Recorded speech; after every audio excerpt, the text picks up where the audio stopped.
Yo. Yo. That's a Wes. And that's an AJ. Oh my God. It's a Mr. Pooh or Mr. Hanky, the Christmas Pooh. Miles is not here today. I'm filling in for Miles today. Hello, everybody. And hello, Miles. I'm sorry. Shout out to Miles. Hope you feel better. Get well soon, my bro. And I can't do a Miles accent to save my life, but I can do a British accent. Oh, so I think I'm just gonna talk the rest of the show like this. I hate to disappoint all of the 68 cats in the chat, but it is we are canceling the show. This is not happening. Yeah, I like you guys too much for that. Hey. I can do that British blood and truth gangster. Are you a gangster, Brian? I am so glad we're not on camera yet, and ever can see how much I'm rubbing and rolling my eyes. Going, what are you we love doing? it? You love it. Let it inside you, Brian. Anything you want, Daddy. Oh God. Okay. Now I'm done. Time to start the show. Let's go. Let's go.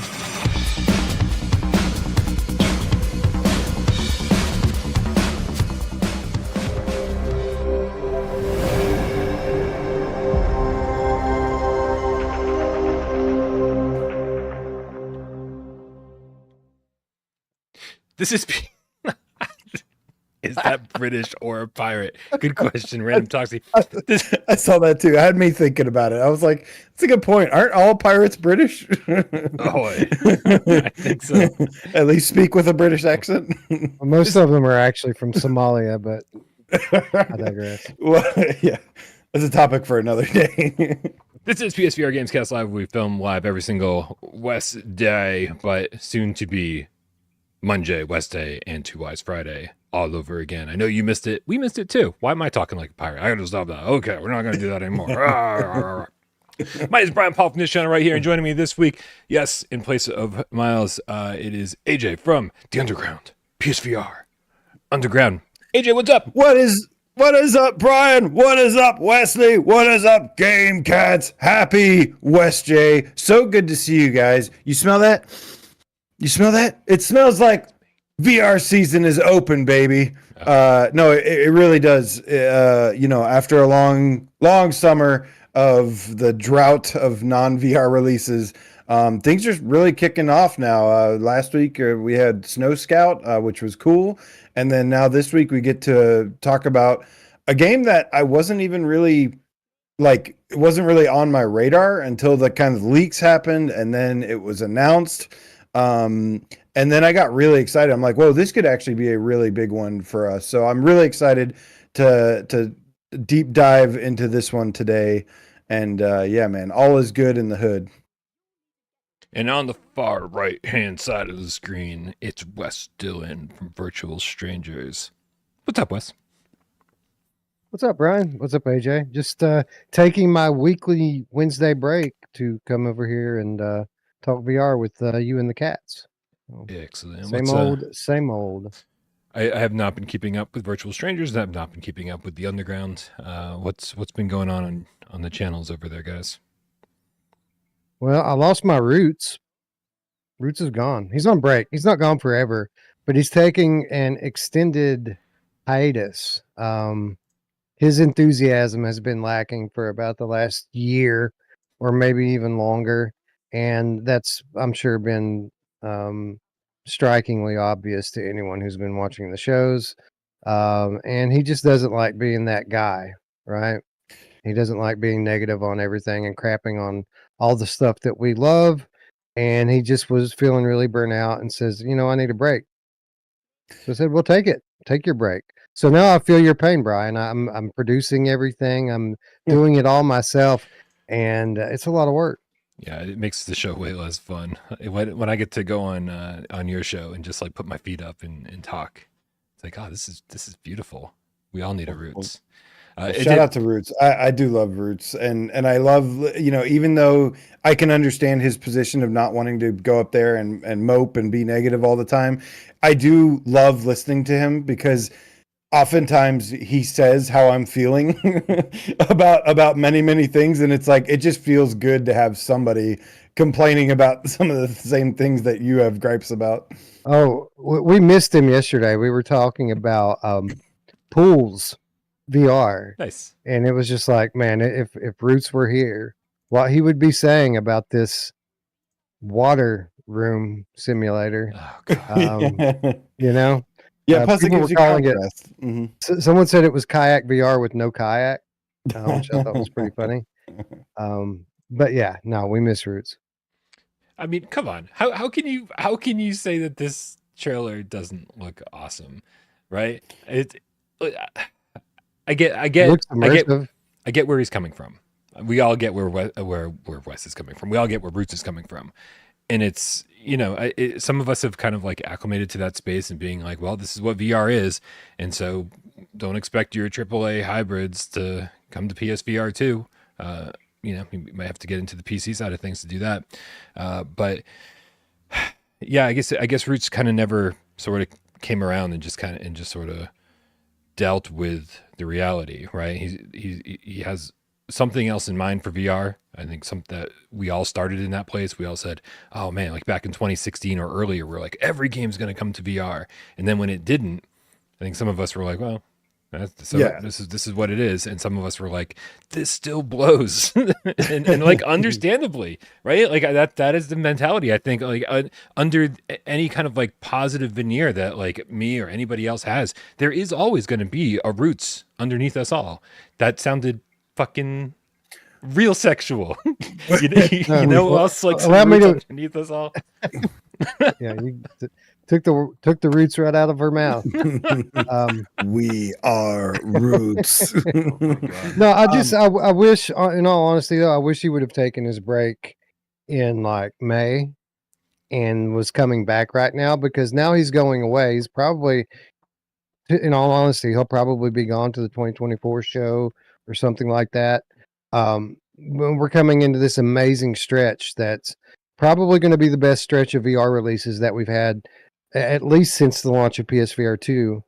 And he's going to be on the sidelines for that and not able to enjoy it. So that's a good point. That was one thing fortunate about, expanding my channel to cover also the PSVR2 on PC. I had all this plentiful of riches to explore and dive into while waiting for this season to start picking up, and that's why I said that earlier, because things are about to go from 0 to 150 miles an hour extremely fast. It's already started. So, but yeah, on my channel, Brian, since you asked, been covering lots of fun PSVR2 on PC, Pacific Drive, mainly UEVR. I think I've found my new like even smaller niche. Like, so you think PSVR2 is a small player base. Well, I'm even cooler because PSVR2 on PC is even smaller. So I'm the cool outcast now, covering this stuff. But no, it's really been a blast. And aside from playing Snow Scout and Into the Radius for review, I've been experiencing my favorite game of all time, which is Final Fantasy VII Remake, or Final Fantasy VII. I've been playing Final Fantasy VII Remake in VR, and it completely has sidetracked me from anything else, because it took, it basically, like, it's still hard to believe. Like, I'm still processing that I'm getting to play my favorite game of all time in VR, and that's an incredibly special feeling. When you love VR so much, and when you love a game or an IP so much, having the combination of those two is like really this is the most exciting thing, I feel like, since originally playing PSVR for the very first time. I feel like I'm experiencing like gaming all over again. So it's been wonderful. I plan on having some videos covering FF7 on VR, and then also hoping to get back into some live streams soon, and stream some Into the Radius, maybe very, very soon, tonight or tomorrow. And Want to show off some awesome games that are launching on PS5. Show them off again. You know, I don't know which one of you said it, but you said something about like waiting for pools, and I was like, waiting for pool, and like in my head, and I was like, how do I turn that into a joke? The cats have us covered. Jars of Ash, the legacy of Kane Cat, says pools looks nice, but honestly, kind of shallow. Nihilist Ryan says, I'm just wondering if pools is gonna make waves or even a ripple. I hate you as much as I love you. It's like it's as if Miles is here in the room with us. It's craziness. Guys, we got a couple tips to knock out here. We got Professor Lewis with the $5 tip. Says, hi, Game Cats. The Sunday multiplayer survey is posted in the Discord. And I can't read it, so I'm going to cover you up with. There we go. Pew Pew, Vroom Vroom. Choose Breachers, D-Day, or Gran Turismo 7. So what do you guys think? Breachers, D-Day, or GT7? GT7. Yeah, I must concur. Yep. Especially since can I do this? Last second, I'm gonna go full screen. Oh, you got your racing wheel? Use you 1 second here. I'm gonna go full screen on me, and here we are. Hey, there used to be a wall there. I remember that wall. Yep. And so now, got yourself a nice studio apartment now. Yeah, except it's a big studio apartment, and so this is only, day 2 of the day 2 days of like demolition, and then the electrician came in and was like, this is gonna be a minute, like, and so everything's kind of on hold for the next week or so. But once this is done, no longer having 2 separate rooms, I'm gonna have so much room to have the racing rig set up all the time. And hopefully have a streaming area set up all the time. Give me a nice big place to play VR games, and simultaneously let me get back to some live streaming. I haven't done that in so long, and I got to be honest, it's been so long, I kind of miss it. So, yeah, yep, just in time for the whirlwind of PSVR2 games. I like that we just keep using different words for it. The tsunami, the avalanche, the whirlwind. I mean, that's what it is, man. Cacophony, the onslaught. This is the storm after the calm. Yeah, no, that's exactly what it is. It's free VR real estate. Says Brian killed his neighbor. That would have been awesome. Right. I wonder where that space came from. Anyway, Tornado did. Yeah, Tornado is like very confused by the entire situation. So what happens is I'm sure everyone cares, but what happens is the guys come in, make a ton of noise. She hides under the bed all day long, and then she comes out and it's like a wall is gone, and she's like, huh, I don't get it. And then she goes back under the bed because she doesn't like the changes. I'm like, oh, sorry, we're not putting it back up. We also got hold on, let me just heart Professor Lilith's tip. Now let's try the game feline in the chat with the $5. Says game Avalanche incoming hype. I like Avalanche. I do too. Yeah, go FF7. What's the I keep thinking about this. Is there a game that stands out for you guys with all these games on the horizon? I mean, it just seems like it's going to be nonstop, and obviously, I don't know. What's the game you're most excited for, and which one do you think will be the biggest flop? Like, which one do you think will be the biggest letdown? Like the biggest worst surprise, in other words. I don't want to throw games that I haven't played under the bus. Yeah. Like I definitely have a suspicion based on other people's opinions having played demos, but I don't want to judge based on that solely. Because the games aren't out yet and they're still being developed. I could tell you which one I'm most hyped for, or one or two that I'm most hyped for, but I really don't want to say which one I think is probably going to flop, because I don't want it to, and I hope it doesn't. I'm sorry to hear you think that about Metro. Not Metro. I'm actually quite hyped on Metro. Actually, I think most all of them are going to be good. Isn't that weird? Like, I think most of them, even like Alien, I think is going to be good. I think Metro is going to be good.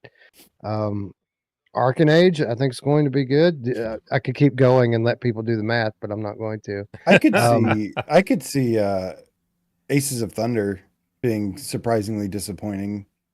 From just I wasn't all even the- thinking about Aces of Thunder. I don't put that in the same caliber as these other games, so it never even crossed my mind that that was part of the discussion. But you're right. I'll tell you what I'm most excited about, and this isn't a straightforward answer because, like Wes said, like I'm pretty much excited about all the games coming, and I'm excited about the game that I have no idea of knowing how good it actually is, and then getting to experience that. Just kind of going in blind. A lot of the times, there's a game where, a lot of games get like tons of hype, and then sometimes they end up not meeting those expectations, but then there's always some other game where it like kind of comes out of nowhere and it's just like, holy shit, like Right. this is freaking amazing. And that experience is what I'm looking forward to the most. The one that just really catches me off guard and I'm like, whoa, this is way better than I was expecting. There was a couple of games actually that just got announced for Quest that I think are likely going to end up on PlayStation VR2 that I think look really cool, even though they're not like the biggest production or whatever. They seem really different, and you guys know I like weird, different stuff. One of them is, and we talked about both of them on the show yesterday, so I won't go into too much detail. But one of them is a VR adaptation of a flat game called Metamorphosis, which is loosely based on the Kafka, story Metamorphosis. And then another one is from Inner Space, who brought us Mask Maker, who brought us both of the Fisherman's Tale. They're doing like this cool, like episodic, choose your own adventure, like a narrative-driven action adventure called One True Path, which I think looks really cool. So I think either one of those could turn out to be sleeper hits, and both of them launching on Quest within the next month. I'm gonna bring up the Metamorphosis trailer right now, just to have. Yeah, that's a flat game that came out 4 years ago, and it's really selling itself on surrealism and all of the stuff that people would consider to be Kafka-esque, right? It's supposed to be a weird, narrative driven, third person like platformer type of game that has you playing the role of like a cricket or something. A dude gets turned into a cricket and he's going through like these the inner realms in between your walls, right? And apparently there's a odd civilization living in there. The trailer took a little while to get going. I did not expect it. Is it first person? Is that what most of the game? I thought it was third person. I might Okay. be wrong about that. For just like third person. one brief second, it showed like The legs. the legs walking forward. Oh, there it is again. Well, maybe it is. I don't know.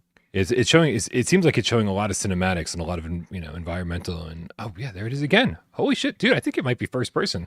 This is It really might weird. be.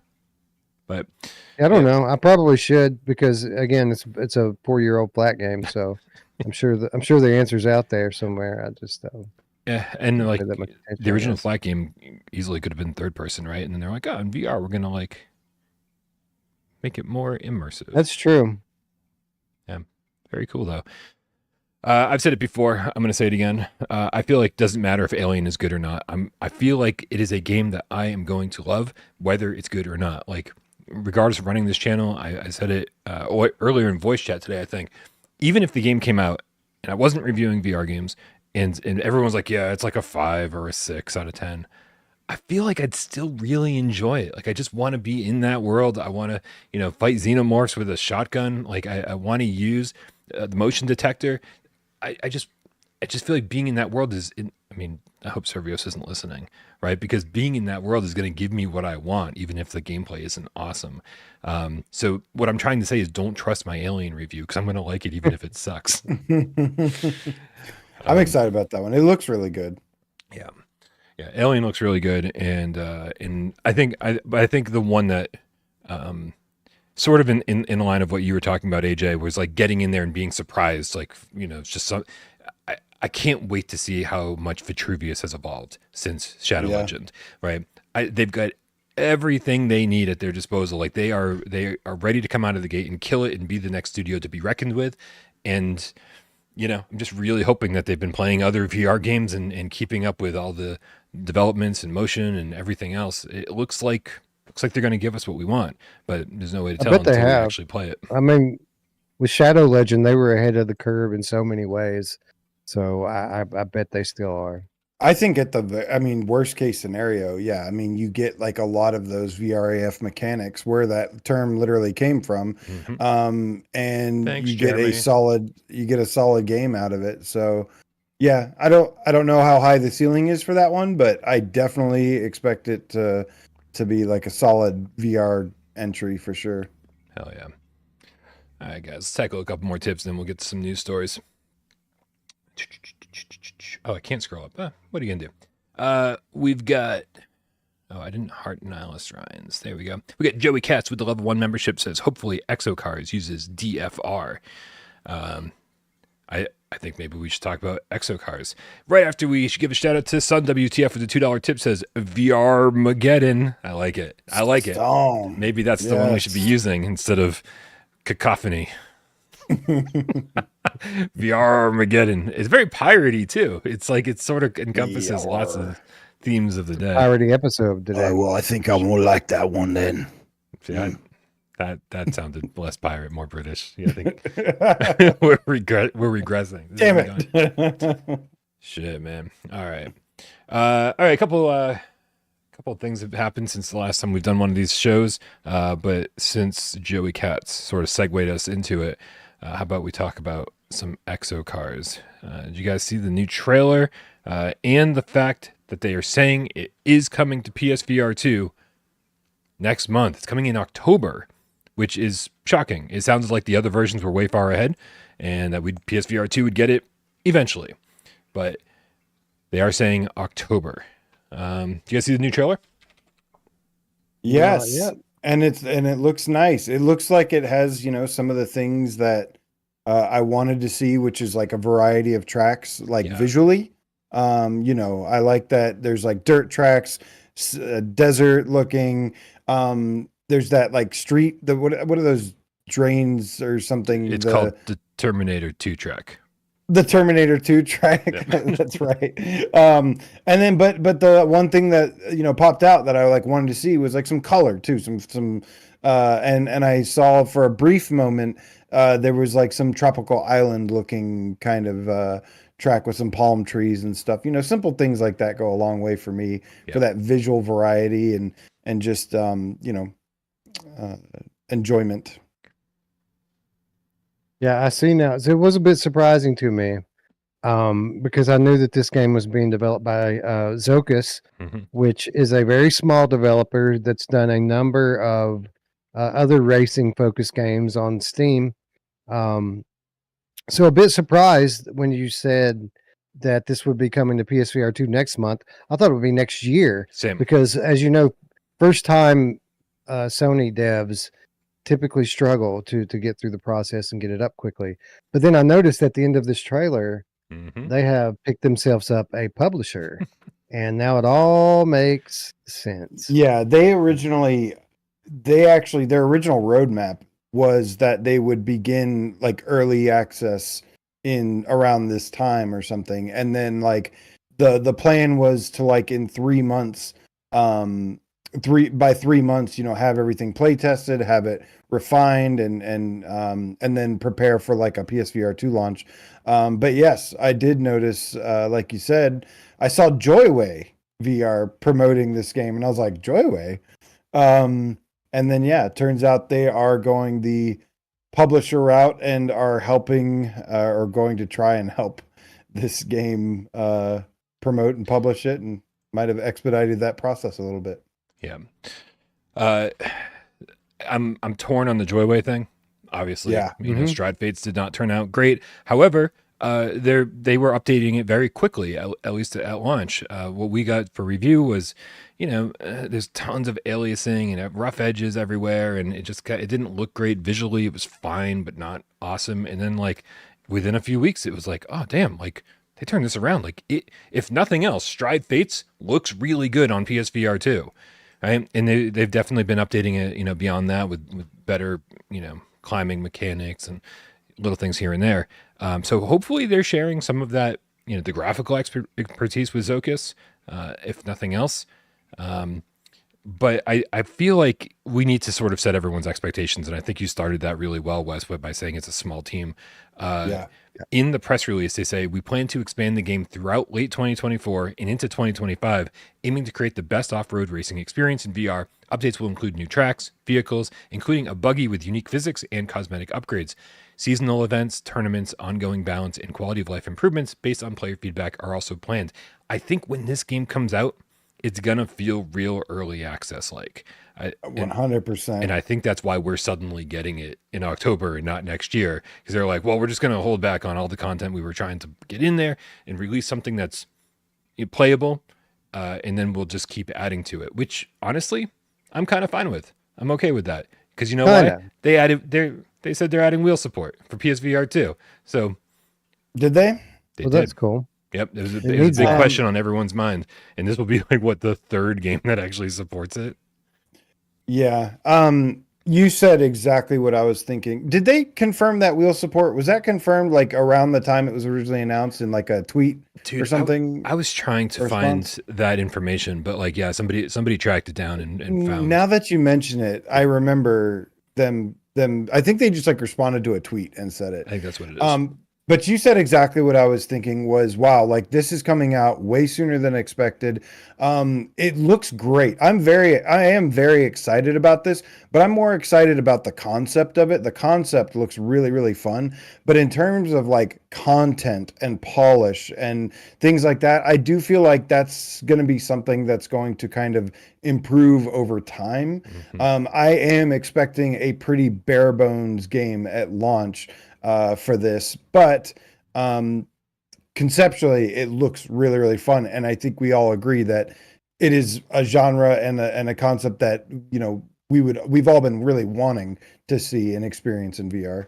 Yeah. Oh no, if they stick with it, I'm sure that this is going to be a really fun game to play. You know, even if it's just like standard, you know, races and they don't have a big tournament mode or campaign or any of this stuff. My only concern, because I think you're right, I think we're going to get an early access version of this game, as opposed to their original plan, which is put it out much later. And that makes me wonder, now that Joyway's attached to it, if we're going to get the standard Joyway test run, which means they release something in early access to try to make some quick money, and if they don't make enough money, then on to the next project. Yeah. So that scares me a little bit. Well, it looks like there's at least enough to get started here, at the very least. Yep. But yeah, I'm not gonna be expecting it to be very feature heavy unless they come out and say like, hey, we've been working on this for several years, and you know, and that's not the case. In the press release, they were like, yeah, the small team at Zocus has been working on it for a year. A year, yeah. I mean, so yeah, definitely expecting sort of a bare bones game at start, but it looks fun. It looks fun. It does. Yeah. It does. And so, definitely excited for this one. And I think honestly, more than anything else, like these, I hope it sells. I mean, I hope it's good, but then I hope if it's good, it sells, because I think they're going to get the bump from just not having any real competition, you know, like other than Gran Turismo, which is one massive side of the spectrum, and then Galaxy Car, which is the other massive end of the spectrum, right? Like this actually looks like it's somewhere in the middle, still arcadey, but you know, kind of like enjoyable for everybody. Whereas Galaxy Car, you know, was a specific audience, and Gran Turismo technically a specific audience as well. This seems a little bit more broader. So without the competition on PSVR 2, I hope it sells really well. So, and Zocus is a fairly well-tested team, so I think they're going to release something good. Yeah, I've seen them around for a while. They made that kind of Wipeout kind of game, I think, where you were like, they've done a couple of them. Yeah, I think you were like holding the cars or something. I don't remember. One of them you were, and then another one of them is actually first person racing. I wish I could remember the name of these games. One of them was called Z Race. I remember that one. Let's see, we got Omega Pilot. Was that it? But they have like Omega Pilot was the first one, I think, maybe, or maybe Z. I don't remember. One of them. Their very first game was a gimmick. They basically their first game was a racing game, and the whole gimmick of it was that your favorite content creator was an XYZ car. So there was like I remember a Paradise Decay car. There was a Gamertag VR rendered reality, and they did voiceovers for it, and they would tell you to watch the paint job and all of this stuff. So then they did the next one, which was the handheld gimmick, like you said, where you're holding the controller and you're racing and steering it with your hand like this. And then people got upset because that wasn't traditional enough. Yeah. So they made like a traditional version of that. And then I think they've even done another game since then. I want to say they've got 3 or 4 games behind them, all this kind of, vehicle driven racing sort of games.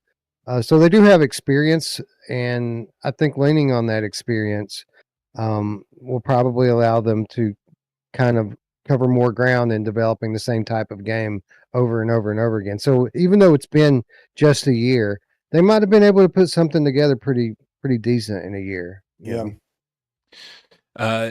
Looper in the chat reminds us that Flat Out is coming, and that will be competition soon enough. Although I guess they haven't really given us a release window, right? They've just said in development. Yeah, in the future. That will that's early be next year. Yeah. Excellent. All right, you guys. What else can we move on to? Looks like Kayak VR Multiplayer came out. I'm going to guess no one tried it, right? I know I didn't. I did not. They kind of just, they didn't really plan this one well, because that's something that a lot of people have been asking for a long time. And then it's just kind of like, hey, it was it's not just that. It's not just that they didn't market it well. It's like they didn't hold it long enough. Like they basically, it seems to me like they just got the multiplayer functional in it and just released what they have. There's no crossplay. There's no racing. It's literally just free roam mode with your friend. Oh. So everyone kind of knows what this is already. Like, it's cool that you can get in there and do it with a friend. I think that's cool. It helps a little, but this seems like a half step. Yeah. So now we can be bored together. Right. Yeah, it does seem. It definitely seems underwhelming. We knew that this was going to be the case. They said, hey, it's I forget how long ago it was. They said multiplayer would be 1v1 or 2 player simultaneous. I am surprised that it launched without the race modes. I feel like that's ridiculous. Yeah, that's very surprising to hear. Also, in-game voice chat is not positional, right? So you might as well just use the PlayStation's own voice chat system, party chat system. Because I mean, if you're gonna be like, if you're like, hey, I'm gonna spend like the next hour, like just like chilling with a buddy, like kayaking around. I'm doing this. I don't think that's. You want to be immersed in it. You want to be able to like, be like, oh yeah, there's my buddy. He's over there. He's kayaking. I'm seeing his motions. I'm hearing him from the correct position in space, and that's not what it is. Honestly, I don't even see the point in this. Other than being like, well, I do. Okay. I do, because to me, the entire value of this title in my library right now is as a demo piece. It's to bring new people into VR and show them what VR can be. And that's always more enjoyable if you can get in the headset with these new people. So for that use case, which is all I'm using this title for anyway, pretty much, that's pretty cool. Now I don't have to put someone in and try to explain to them what to do and how to do it. I can get in there with them and say, hey, come over here, check this out, that sort of thing. Yeah. So I mean, so it's a better demo than it was before, is what you're saying. The problem is that my hope for this, my hope for the multiplayer, which was shattered a long time ago when they first said what it was going to be, was that, hey, we're going to turn this game that everyone calls a demo, everyone calls like a graphical showpiece, everyone says, oh, I'm putting people in this just so they can see how beautiful VR is. I wanted that to change, to be like, oh yeah, Kayak's also a good game, right? Get a bunch of cats in there for Sunday multiplayer and race against each other and laugh hysterically as we flip around and fall into rocks and hit penguins with our oars. And it's just not that. That's not the game it is. And at a certain point, I think we just have to accept that, like, we're not going to get a full multiplayer mode. Like, this is what we're getting, and this is what the game is. And it does feel like more of a tech demo without the full multiplayer option. Yeah. Speaking of racing games, I can't believe we're about to talk about this. Says Phil Peepee, amazing game. Amazing name. The Game Cat with the $5 tip says, did you guys see Grand Rush VR Highway Car Traffic Racing Simulator on the PlayStation Store? Out in only 8 days, hoping for wheel support. Phil Peepee, oh my fucking God, dude. Again, first of all, this is a Midnight Works game. It may be published under a different name than Midnight Works, but it is a shovel. Like, this is the definition of shovelware. We've had conversations on the channel before. What is shovelware? This is shovelware. They're just putting it out there with a cool name. Debatable. It's some cool AI generated art. Picture. Yep. And let me just see if I have. This is like a space adventure, or is this like a space adventure Among game? I think it's Space worse. Imposter Highway Among game. Yeah. Hold on, let me see if I can actually find the trailer. I actually looked it up and I almost threw it in PSVR this week because it was such a joke. All right, here we go. Are these the people that made Chris Payne Hero? The one that Miles got removed from the store? It has to be. Yeah, I mean, they're not saying that it is, but yes.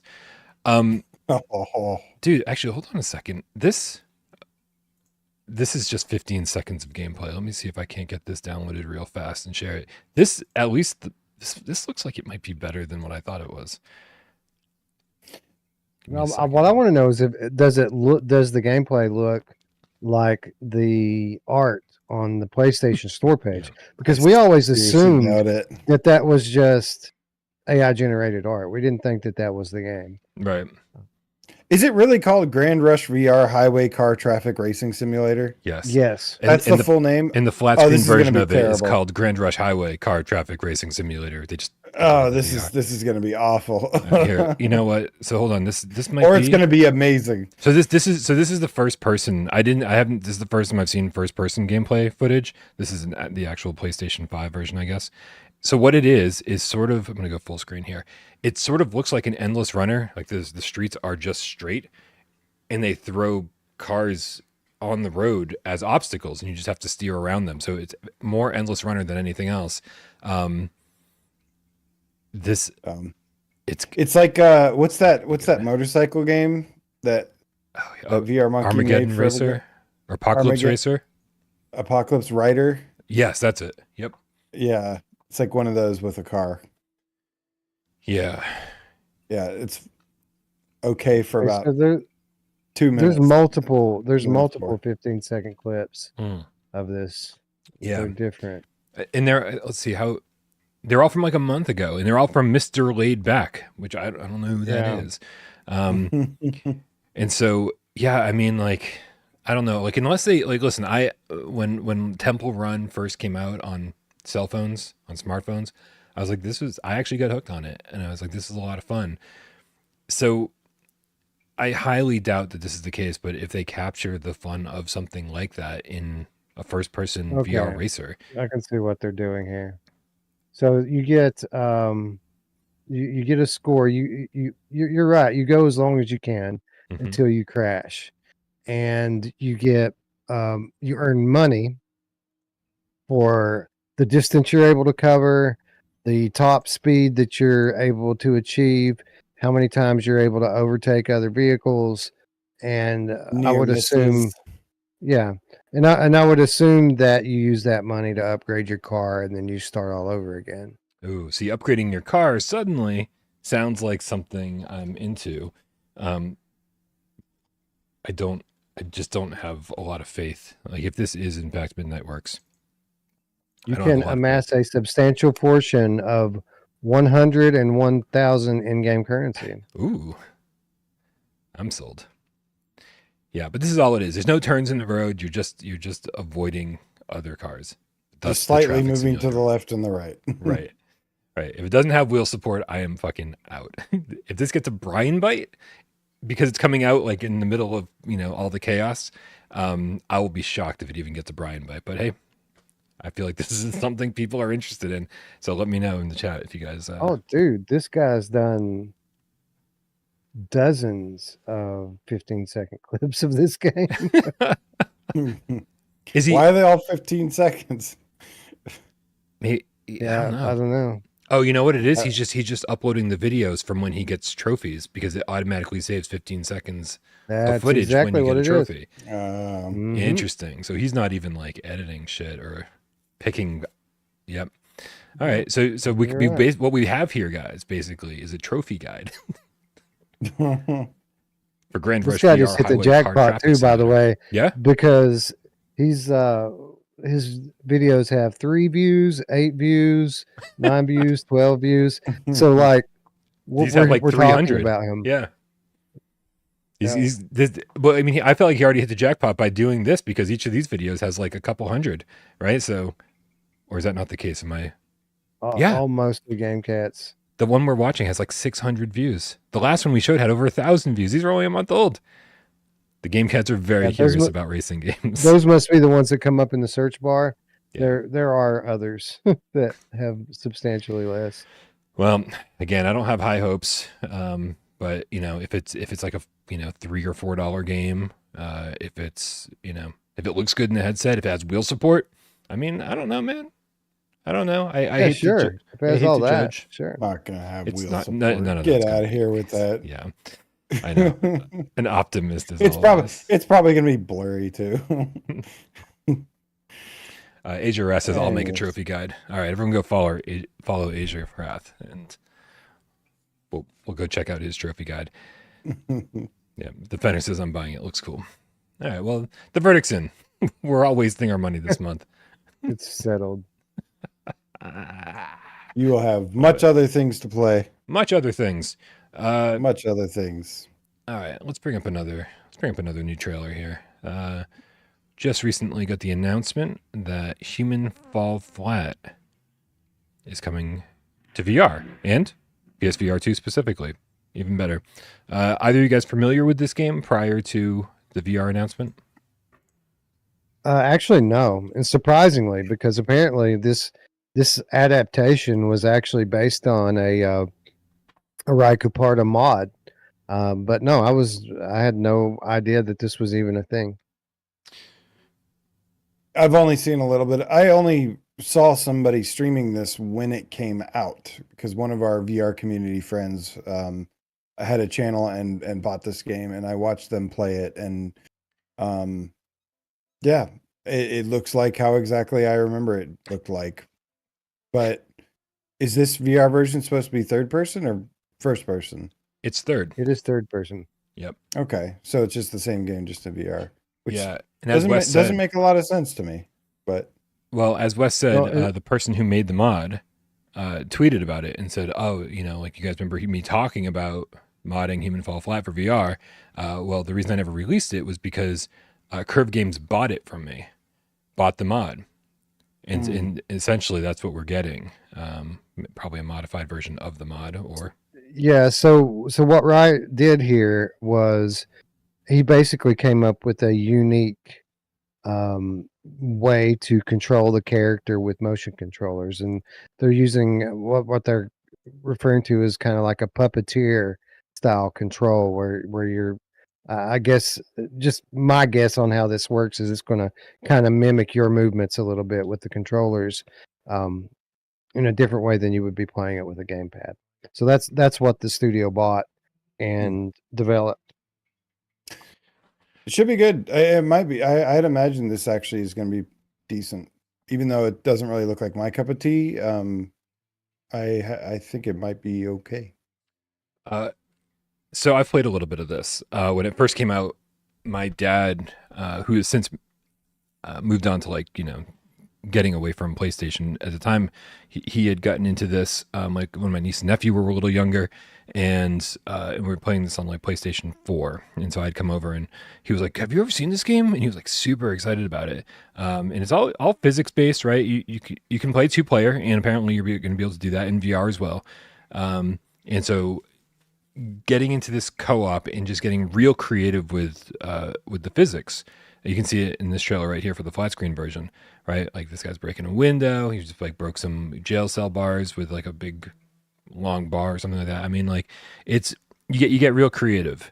And it's because it's got this whole kind of Fall Guys type physics system where even your character's a little wobbly.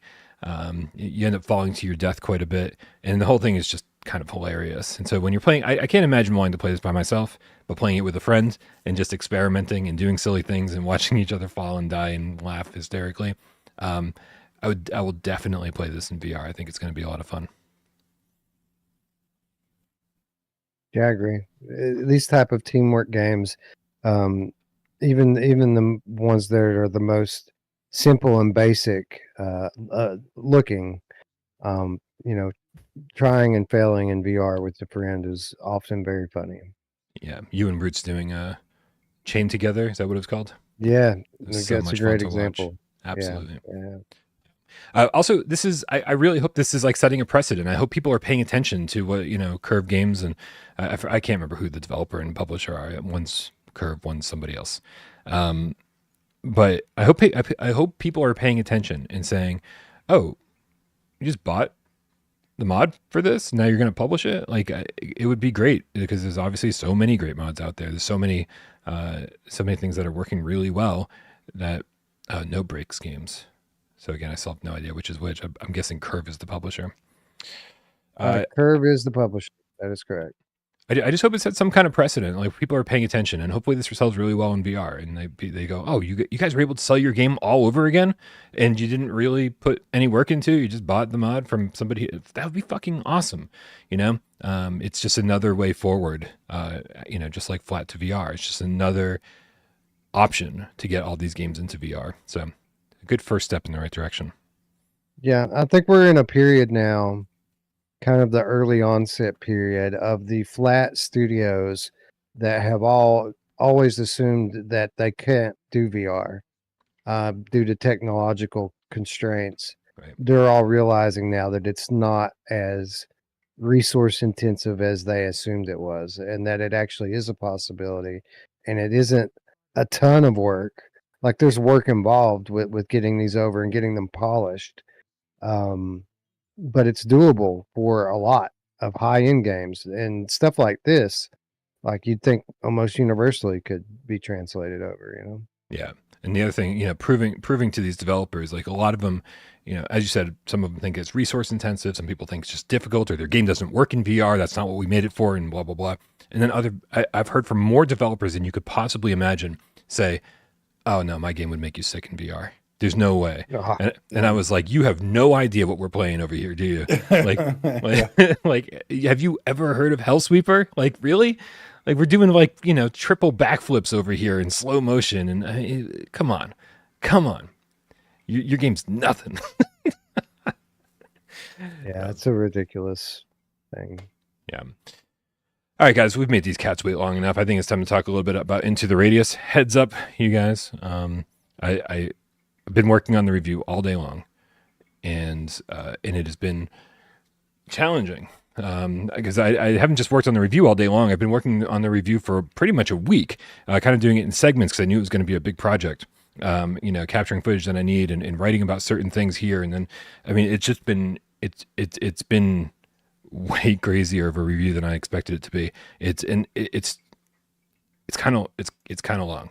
I don't like when my reviews get like bloated and get upwards of like 10, 12 minutes, and I think it's hitting the 10-minute mark. I really don't like that. But there's a lot to talk about in Into the Radius. So the review will be out tonight. I think I was talking on Discord a little bit earlier, and I've settled on I'm at an 8.9 for the final review score, 8.9 out of 10. I haven't looked at anybody else's reviews. I know there's a lot out there today. And as per usual, I do not look at anybody else's stuff until I've finished mine. So I am going to be real curious to hear what everyone else is saying today and tomorrow as the different embargoes lift. So, but I think that's the only thing I had to preface. No, one more thing to preface. This I just kind of grabbed a piece of footage. I have no idea what's in this footage. So it could be me dying 100 times. It could just be pure combat. It could be who knows what it's going to be. But I just didn't want to play the trailer. The end of the game on loop. That's it. Right. Spoilers nonstop. No, I did make sure that it wasn't from the final capture. But anyway, so I just wanted, this might not be the greatest footage, but just wanted to reassure everybody that that we will have it. Where in the hell is it? Here it is. Great. Anyway, guys, Into the Radius, not a new game, but new for PSVR, new for the PlayStation ecosystem. Wes, this is something that you, of the three of us, are absolutely the most familiar with. So did you get a chance to check it out? Go ahead. I'm obviously the most familiar with coming in to the last 2 weeks, but I think that you might be the utmost authority on it now, because while I have played it a lot, my experience with it started in the earliest of early accesses, and I've probably got 15 to 20 play sessions in the game, but half of those are starting all over. Like I always, there's so many iterations and updates of the game over the years. I always start from scratch and keep going. So I'd say that the furthest in that I've made it in terms of gameplay was probably 12 to 15 hours from the start of the game. That's decent. Yeah. Well, I mean, you know how I am, though. I explore a lot. I'm not progressing the whole time. I'm exploring and looting as much as I can to set myself up for future gameplay sessions that I never come back for. But yes, I am quite familiar with this game. And people have been hearing me rave about it since they announced it for PSVR2. And I don't know. Were you going to ask me a question? I kind of cut you off there. No. I didn't want to cut you off just to get my 2 words in here. But 15 hours is a great amount of time to spend with this game. I am the same as you, Wes. We've talked about this many times. I think AJ's pretty similar. We don't want to just blast through a game. We want to experience the whole thing and explore every single corner and find all the secrets. If the game tells you to go left, we're going right. We've talked about this a million times. And I think we're all kind of on the same page, which is why this 20-hour game, it took me over 30 hours to beat. I think I stopped capturing footage at a certain point because I was just doing the same mission over and over and dying. And so there was easily probably 4 or 5 hours I didn't even capture. I've got hundreds of gigabytes of Into the Radius footage on my computer right now, hundreds of gigs. And so I want to say so I can't even get an exact time, but I'm going to guess between 32 and 35. So definitely getting your money's worth, if nothing else, time wise. Yeah. This is a fairly deep game compared to most VR games. I mean, there's a nice gameplay loop here of, get in, get your shit, get out. There's tons of missions that you can take on while you're doing this, but you don't necessarily need to. You can kind of go through that stuff at your own pace. There's some survival mechanics, but how intense you want those to be is kind of up to you. I mean, even stuff like maintaining your weapons and recharging your health and stuff.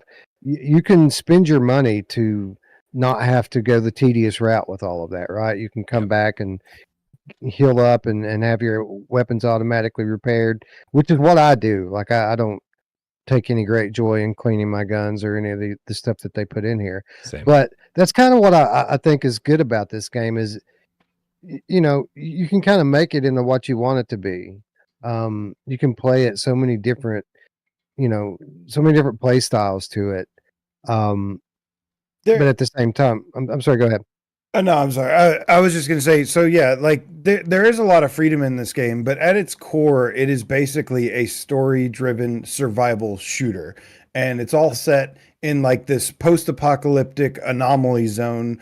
And you basically have your base where you have your shop, your home where you can manage your equipment and everything.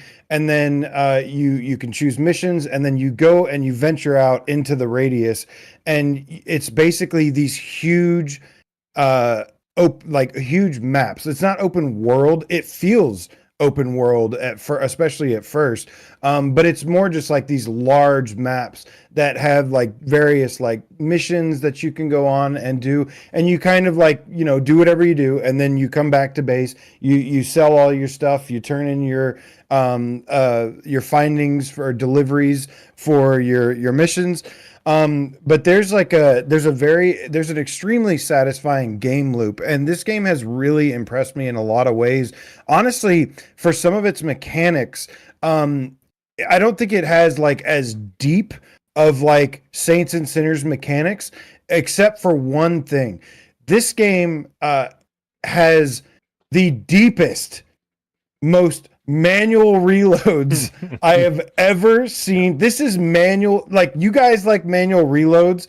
This is the ultimate manual reloading. I'm talking about down to the bullet, down to managing your bullets. And I like that it kind of mixes with that survival. A lot of survival games, a lot of games like feel like more suspenseful with the survival, when it's not just easy to go in and just guns blazing just obliterate anything like a Doom game. It's not fast paced like that. It's got a very nicely like slower pace that builds a lot of suspense, and kind of operating these weapons, to fire them, to aim and fire them is not necessarily hard, but you do have to maintain them. You do have to equip yourself and prepare every run that you go out and do, or every time you venture into the radius. It is all about taking the right preparation, the right steps in order to make it as easy as possible. But dude, the manual reloading in this game is a huge standout, because like I said, you can pick up individual bullets off the ground. You can put them into ammo boxes. Then you grab it to like actually like load your clips afterwards. You have to individually load the bullets into the clip. They have a nice, this is probably one of the more intuitive control designs that the game has, where you have the ammo box, you press the trigger and a little bullet pops out, and then you can kind of take your clip and you can just pop them out and load them in there. And then once you put that back into your bag, then you take your gun and you got to load it in there, and then you cock it, and then of course, don't forget to turn the safety. Why did they put a safety? That is such an asshole move. Seriously, fuck safeties. They did this. They're like, just to make this as fucking complicated as possible, we're going to also make sure that you turn the safety off. Yeah. So wait till you play Ghost of Tabor, because Ghost of Tabor is all of that, and then another layer on top of it, to the point where you're collecting shell casings and gunpowder and making your own individual rounds to pack into the boxes and the clips. And yeah, it's exactly like this, but with like another layer of realism on top of that even. Yeah, and I'm totally just kidding. Like, I love that there's a safety on the weapons, and I love how deep and complex I do. No, it's like they said, it adds this sense of realism. The game, obviously, it's a fictional sci-fi universe. There's lots of weird anomalies everywhere and everything. But that's part of what helps it feel so immersive. This game, I think one of its biggest strengths is how immersive it is to just play and get into. And there's a lot of environmental storytelling, and you kind of, like what Wes was alluding to earlier, you kind of like it's not a sandbox game, but you can kind of like, everyone's going to have a kind of a unique experience, I think, aside from possibly just like crapping themselves a couple times. Everyone's experience is going to be a little bit different. Yeah. How often you go back to the base is kind of up to you. There are places on the map where you can just go sleep and kind of maintain yourself out there. Although I think one of the things that really makes this game unique is the event, right? Every like 4 days or something like that, inside the radius, there's this event, and I forget what the name of the tide, maybe they call it. The tide. Yeah. But if you're out there during the tide, well, first of all, what happens to the map is cool because you have all of these missions that you're going on, and some of them put you into the furthest parts of the map that it's very hard to get to because you have to navigate around anomalies and enemies. When you kill an enemy on the map, it stays dead.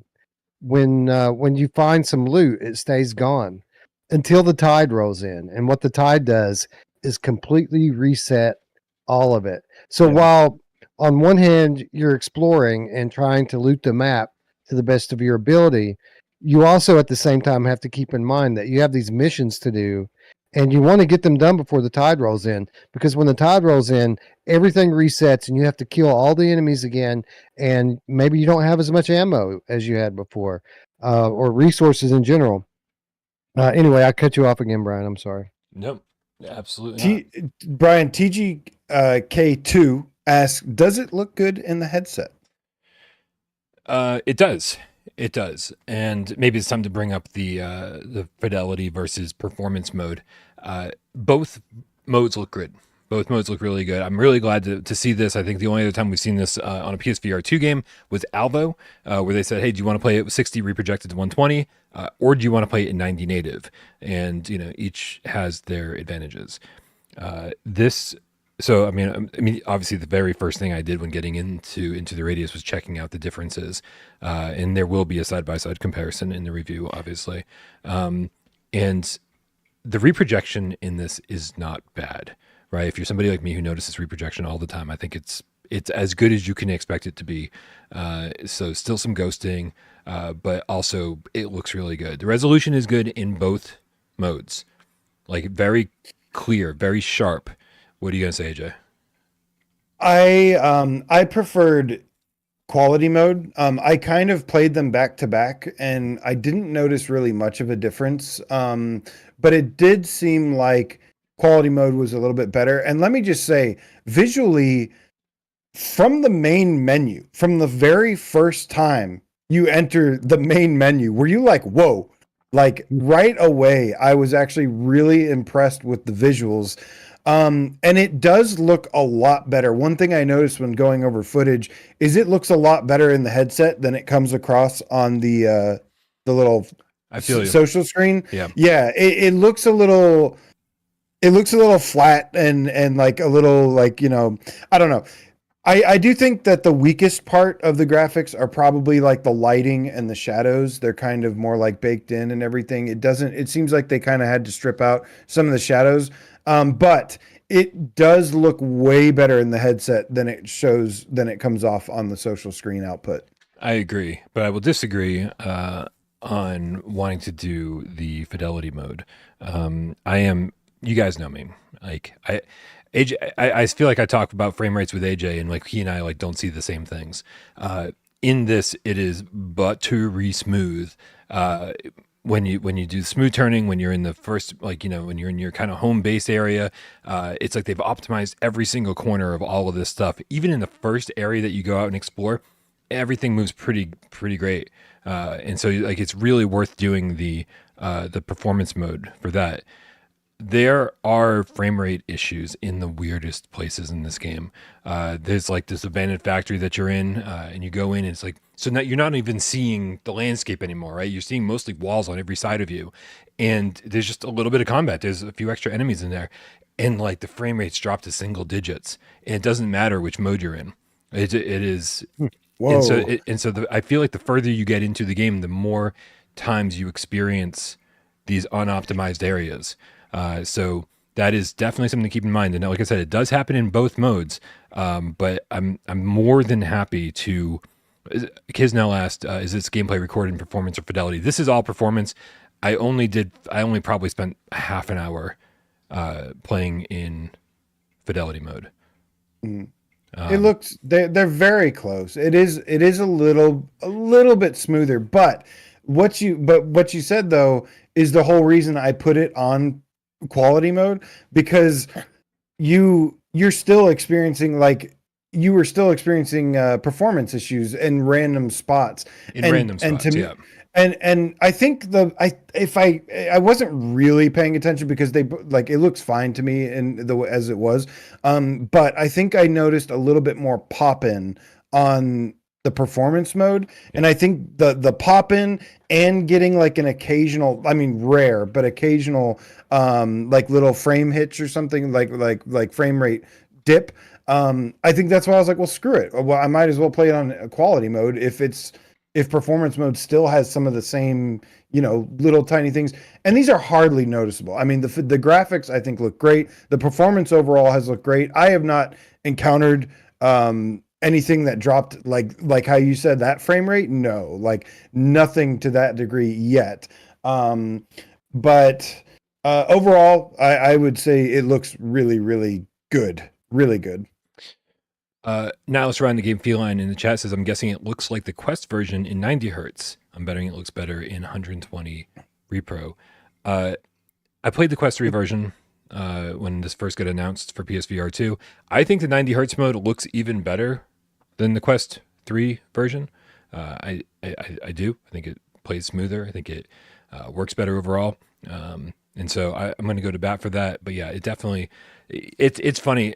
It doesn't seem like there's a big difference between the two versions until like you kind of go back and forth and you compare footage, and yeah, the LOD is radically different. There's like the footage that I captured for the review. You'll notice that there's like an entire tree missing in performance mode. It's just like you're just walking forward and you're like, wait a minute, there's a tree on this one, but not on this one. It's like they just removed some of the trees. What they did. Yeah, that is kind of what they did with the Quest version of the game. The Quest version of the game looks good for a Quest game. Agreed. But there was a lot less foliage and assets missing that would have been in the PC version. Yeah. So can I just say that I really appreciate the fact that they included a quality or performance option. Absolutely. For this. Not a lot of games do that. That is something I'd like to see more games have, just to give you the option. That's pretty cool, dude. Because there's people. There's just people that don't notice reprojection. And so if you don't notice reprojection, absolutely, you definitely want to do the quality. You want to do that all the way. Because if you don't notice the frame rate to begin with, then like going for a better frame rate, what's the point? So it does satisfy pretty much most gamers out there. Sorry, Wes. I was going to say that we should make sure that we put credit where it's due here, because while this game was created and made into what it is by CM Games, there are other studios' name on this that you notice it rather prominently when you start the game. That Fast Travel Games is the publisher, and I also saw that that VR Monkey logo on there as well. So a lot of people have their hands in the making this what it is, and it is a job well done. Yeah, VR Monkey is quickly, I was going to say slowly, they're quickly becoming like the VR port studio. This is a big game. There's a lot of stuff going on here. I got to say, give credit where credit's due, but also credit. Also, let's make sure we place blame where blame is due, because this game is fucking janky. Okay, the original game was janky. On Quest 3, it was janky, and all the jank has been carried over. Like they didn't miss a beat. They were like, we want to make sure that you're getting the full PC VR experience. And just because you're playing on a console doesn't mean we don't want you to get the jank that everyone else got. Dude, climbing is janky. We fucking nailed the climbing 5 years ago in VR. Like climbing has been like something that we've just they've got it down, man. They got it down, and they don't have it down in this game. I have fallen from great heights because because you really have to go one hand click, another hand click, another hand click, and you have to be sure, because if you just try to climb like you normally would in VR, you're gonna miss one of those clicks and you're gonna fall. And you're going to hurt yourself. And you don't want to hurt yourself in this game, because if you're hurt, you might as well just be like, oh, I'm going back home. Right. No, you're absolutely right. There's a couple things the climbing, I wouldn't say it's overall janky. I think it's fine for the most part, but there are some things, a couple mechanics like the climbing. Sometimes, I don't know, did you have any trouble grabbing? You do have like quick slots, like where you can put like a knife or an item on here. Did you have trouble grabbing your arm stuff? I mean, if I did, it wasn't enough to remember and like put it in the review. I don't think so. They do also allow you to like adjust your height and your arm length. So I didn't mess with that. So I didn't want to ding it for anything without, trying to see if I just need to redo that. Yeah. I do like how there's full body IK. I saw in maybe the Quest version, it was just floating hands. You have like full body IK, which is really good. If you want it, you can turn it off. Oh, you can turn it off. Yeah, I figured. But yeah, I think like the holsters and everything, I actually like a lot of the stuff that it has. Like you've got like your pouch here on your side, you can kind of put anything in. You've got your holsters where you can put ammo clips in. You got your gun on your back, on your side. And then of course they did something kind of different here. They took pretty much the Saints and Sinners backpack, but they did something a little bit different, right, Brian? Yeah.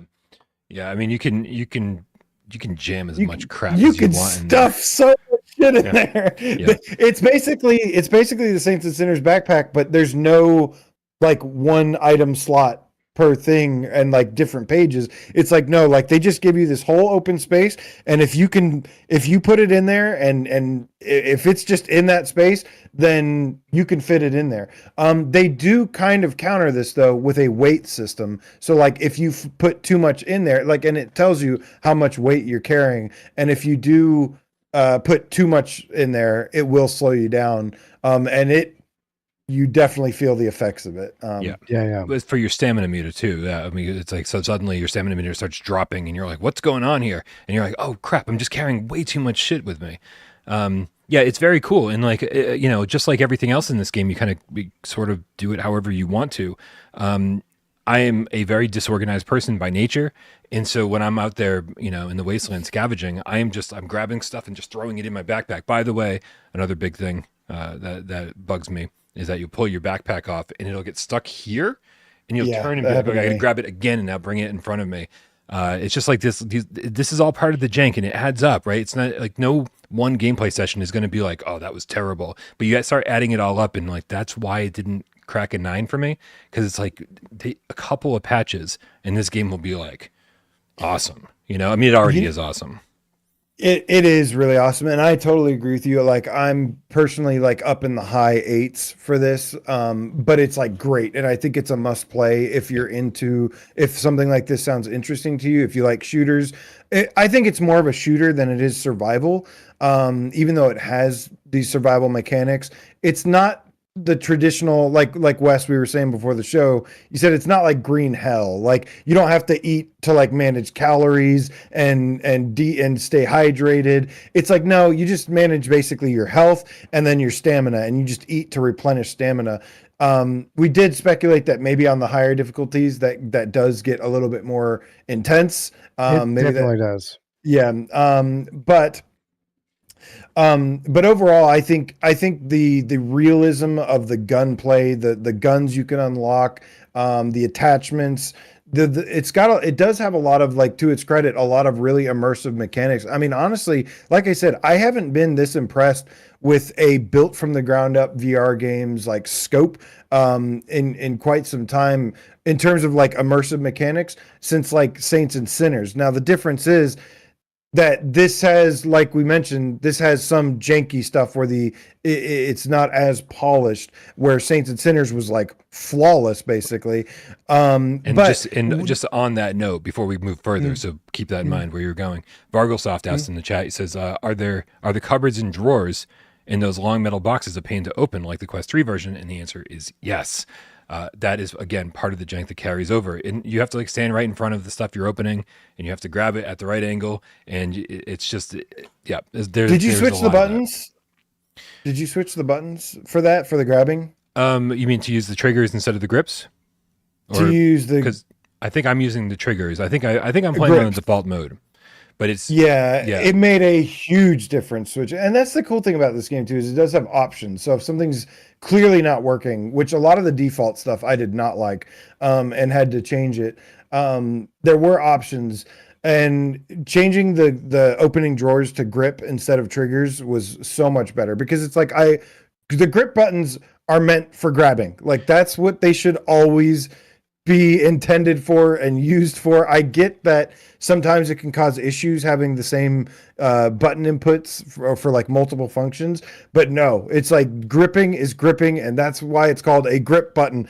I agree with you, but I did get used to the default settings because I wanted to kind of like see what they wanted me to do. And but yeah, it wasn't like about like remembering which buttons to press. It was like about just the hand doing the thing you're telling it to do. So yeah, that stuff did carry over. Sorry. And speaking of grips, no, you're fine. Sorry, I'm very chatty today because I've been really dying to talk about this game.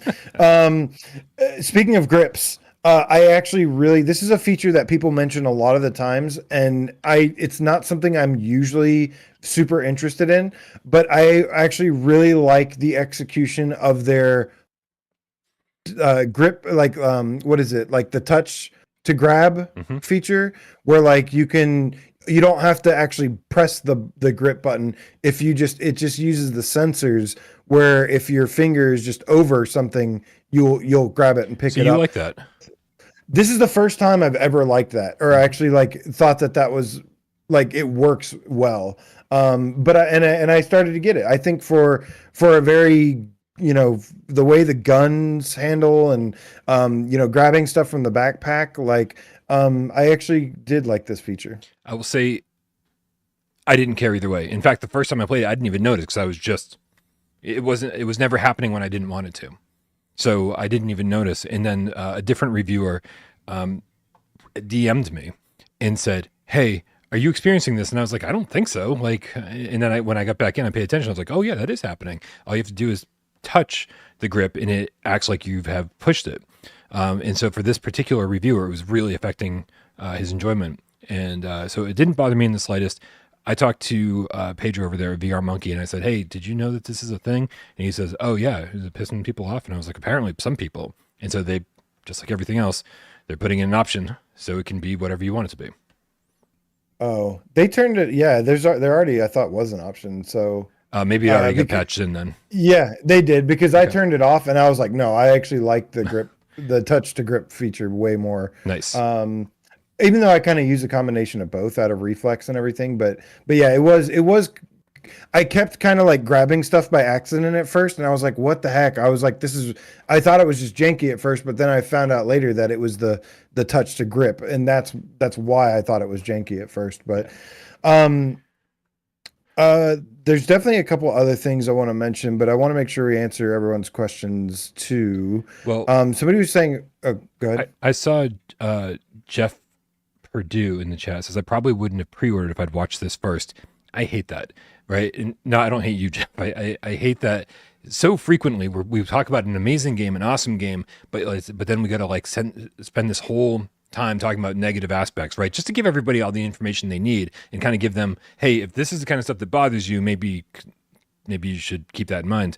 But then we end up spending way too much time on the negative stuff, right? Yeah. When overall my experience with this was so positive, like I really enjoyed it. It was like, it wasn't like anything else I'd ever played.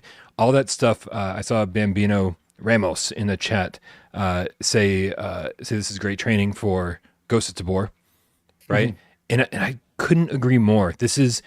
I was so scared of like the whole ammo thing, because I'm not like a gun nut. I don't love, dude. Even when we started having to do manual reloads in VR, like years and years and years and years and years ago, I was like, I don't know, man. I'd rather push a button to reload. Like I don't like change, man.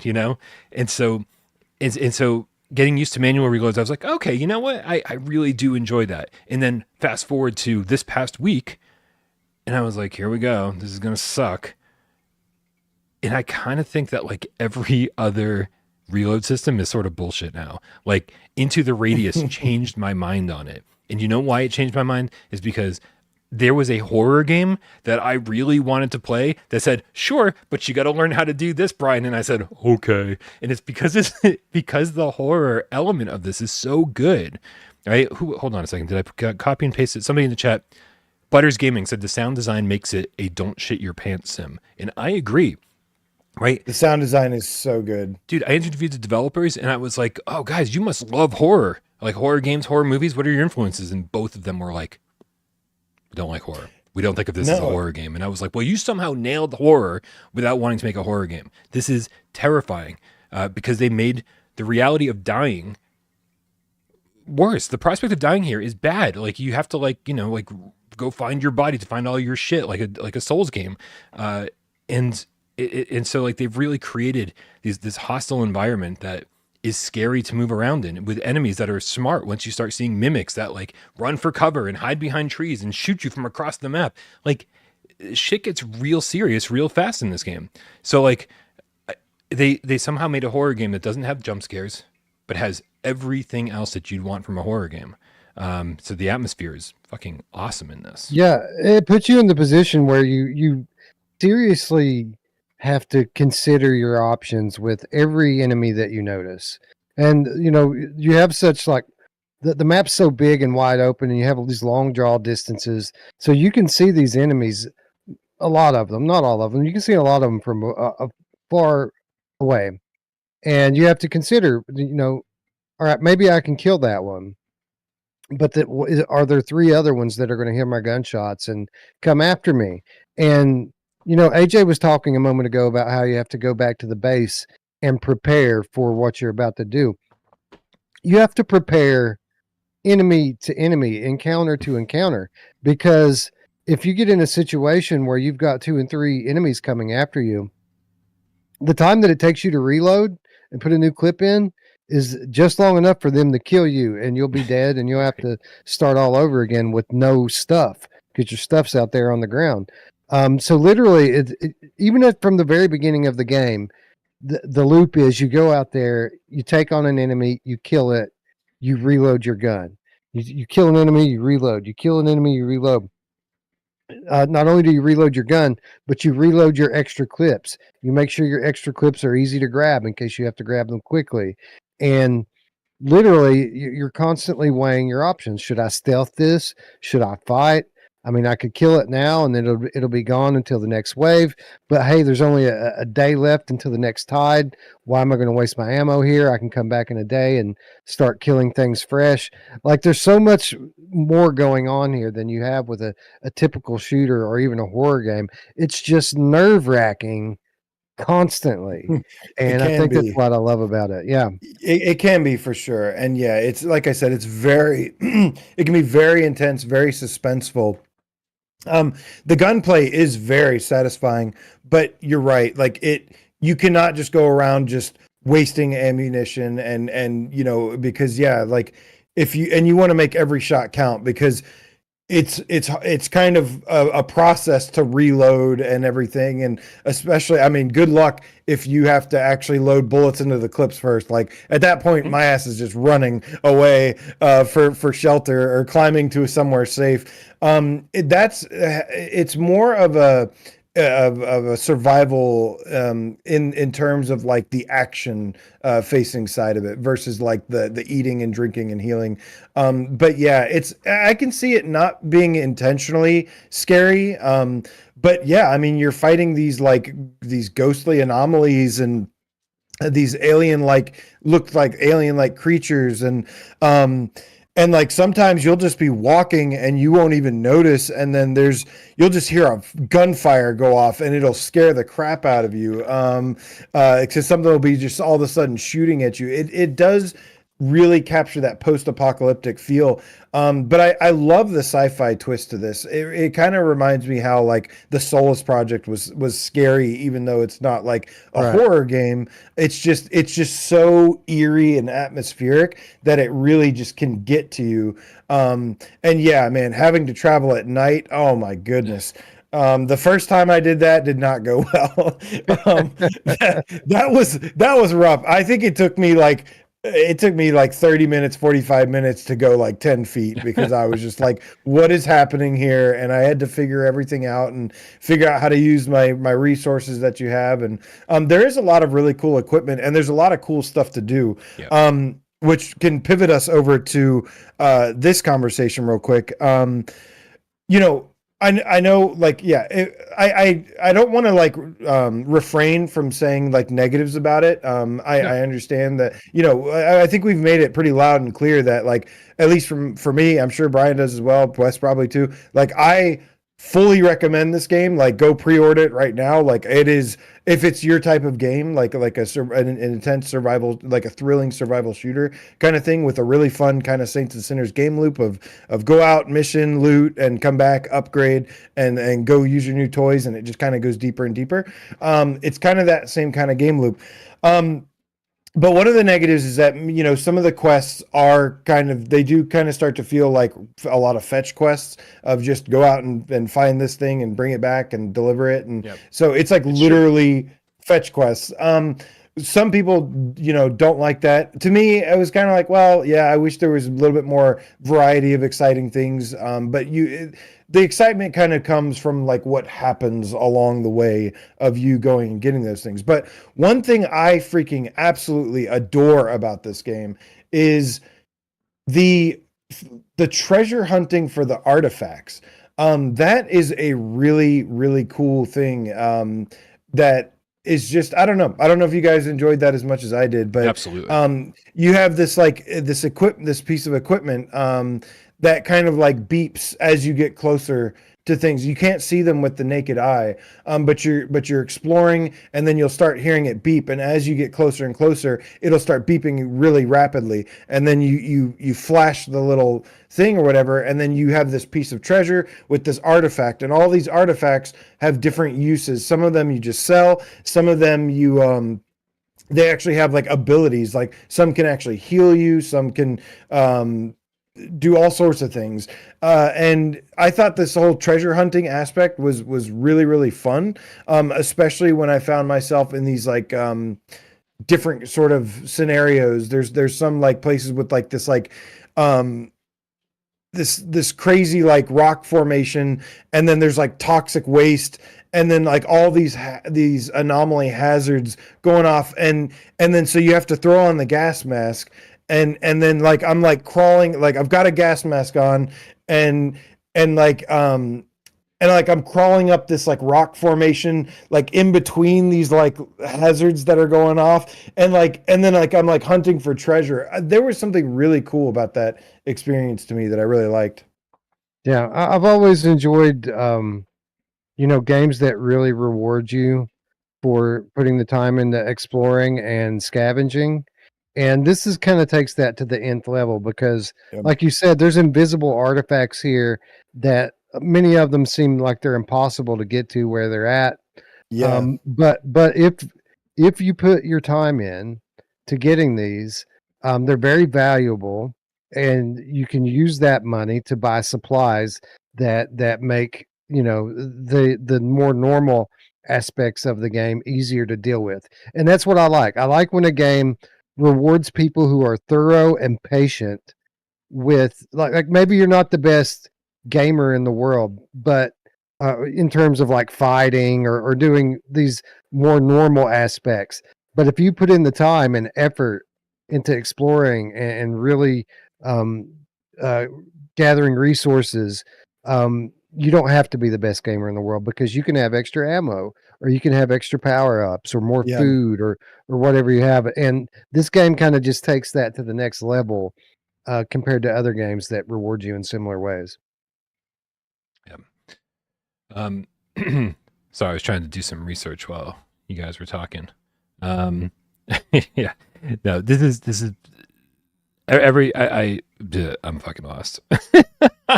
I wanted to jump in when AJ was talking about the hunt for artifacts, because it is really cool how they like, this game feels like it's about combat and survival, and then suddenly you're like playing it's almost like a puzzle game, how to get into some of these traps, right? Exactly, yeah, because all the anomalies are going off left and right, and you have to be patient and look for them or trigger them, and then you have to find your way in and not get hurt while doing it. It's like a scavenger hunt for an invisible object, and so it is really cool. You eventually get missions to be paparazzi and go document these these creatures, and they tell you, hey, go take a photograph of a spawn and a police officer mimic, and then you return the digital camera and you get credit for having accomplished the mission. So feels like they were wanting to make sure that every time you headed out, like you weren't just doing the same thing over and over and over again. So I really did enjoy the mission variety. At a certain point, you're like, yeah, I am doing the same thing over and over again. But with the bigger missions, the ones that actually allow you to like progress in the game and level up your security level, that allows you to get like, again, more dangerous missions and better weaponry, then those are the missions that are like, man, okay, this was really what the game was designed for. They feel insanely long, and you're just like, man, if I die right now. And I think Looper, at some point in the chat said you can save anytime you want, and that's true. I did not know that until 25 hours into the game. I thought that taking 5 steps forward and then saving, I didn't know that was an option, right? And so for the first 25 hours, the only save I had was my autosave. And so if I died, I had to go find my body again, right? And so again, but you can kind of play it however you want to. Core Reviews, another, says the negatives are so tiny. They really are. They really are. It is not.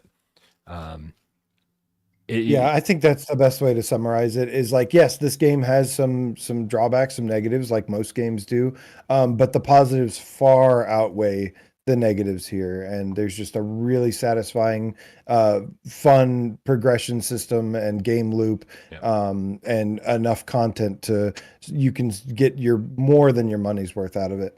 And it's unlike anything else we have. I think that's the most important thing is, people say, oh, we have so many horror games. It's not like any other horror game you've ever played. Oh, we have so many first-person shooters. It's definitely not like any other first-person shooter we have. And I'm not even talking about like PSVR2. I'm talking about like, really, unless you've played like a handful of these really realistic simulators, even on flat screen, but definitely not even on PSVR1, none on, I think Tabor is like really the only other VR.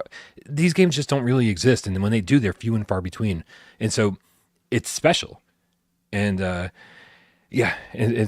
I hope that, that's why I hope that VR Monkey, is able to kind of patch up these like small annoyances so that when this game gets discussed, on the next top 25 debate, that those aren't things that we have to talk about, right? Because we always have to ding these games so hard because, finding a slot for the top 25 list is always so difficult, right? Because there's so many awesome games in competition for so few spaces. And so then we do have to focus on the negative. And if these are fixed by the next time we do that, then like, man, this is easily top 5, possibly. I don't know about, if they fix all that. Yeah. I don't know if it's that for me, but like, look, not every game has to be perfect, and we should be able to just be honest and open about what a game does great and what a game, if it has any issues, what those issues are. I think it's important to set expectations and to not just, I think that's kind of the YouTuber-y thing to be like, everything's amazing, perfect, and great, or everything sucks, and that's the whole point of our show and our discussions. Exactly. It used to be everything is awesome. Now everything sucks. We're about to get back into everything is awesome again. I hope so. That's YouTube. That we'll leave that for the YouTube clickbait bullshitters out there. Yep, I agree. Yep, but definitely, regardless of anything, this is, dude, $30. Okay, with, I believe it's still the 10% or 20% plus pre-order discount. So it's like $25 or something like that, dude. You're getting a ton of game here, right? I expect amazing level of polish for $60 or $70 game. I don't expect that level of polish for a $30 game made by a small team that's this ambitious. The closing statement I made in my review, which I'll watch in just a few hours, is that there's 2 types of smaller VR developers out there. There's like the Ancient Dungeon style of developer who like keeps the focus really, really narrow of their game, the scope really narrow, and so that it can be amazingly polished, zero jank, just feels crazy smooth from beginning to end. And then there's CM games who have the widest scope and they try to do 1,000 things, but managed to get 900 of them really great, and then there's like the small 10% that's like, oh, this didn't quite come together. But man, you don't see a scope like this. You don't see a team this ambitious in VR very often. If we did, I think VR would be in a much better place. Yeah, absolutely. So Waleed is now a game cat, specifically a white tiger. With the Canadian $2 tip, says, have the floodgates opened with Into the Radius? Yes, so. Absolutely. Floodgates are officially open. VR is open season, and this is just the beginning. And I think it's safe to say, like I said, I think we all give the thumbs up of approval for Into the Radius. Big thumbs up, 3 thumbs up. Go get is it a pre-order discount right now? So you can take advantage of that. Highly recommend this game and just getting lost and immersed in it. We need more games like this from smaller studios. I agree. Word. Especially comparing the price to other $20 games we've gotten. Like, I mean, so it's 25 pre-order. Compound was 20. And don't get me wrong, Compound was awesome. I loved Compound, but again, the scope radically different here. Here we got a couple more tips. I do feel like it's really good that this game came out before Metro as well, because I was getting some, this game's kind of like, it reminded me of a couple different things. It reminded me of a little bit of Metro, a little bit of Fallout, and a little bit of like Stalker. And I was like, it is definitely heavily inspired by the Stalker series. I think we should have probably mentioned that before. But I was glad that this came out before Metro, because if that game is like truly as it like lives up to its potential, then that's going to make this game a little bit less important, a little bit. So I think that Metro, I think there will be some crossover here between these two games. Yeah.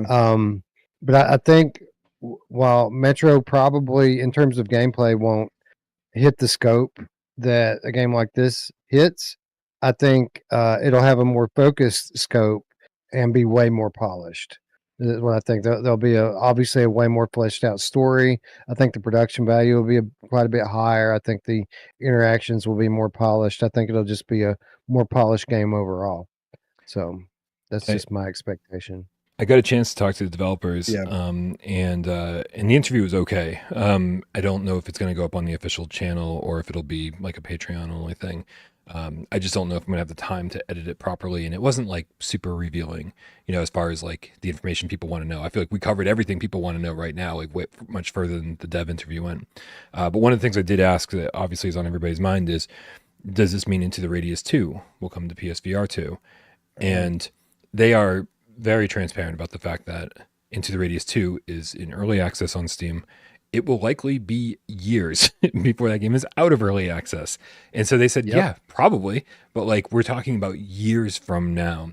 And so I will say the one thing that I do wish Into the Radius 1 had is multiplayer, because there were times that I was like shooting the shit on Discord, hanging out in voice chat and being like, man, I want to talk to you guys, but like, I really need to be productive right now while I'm doing this. I need to be in there and like knocking out missions. And it'd be great to be able to do this with other people.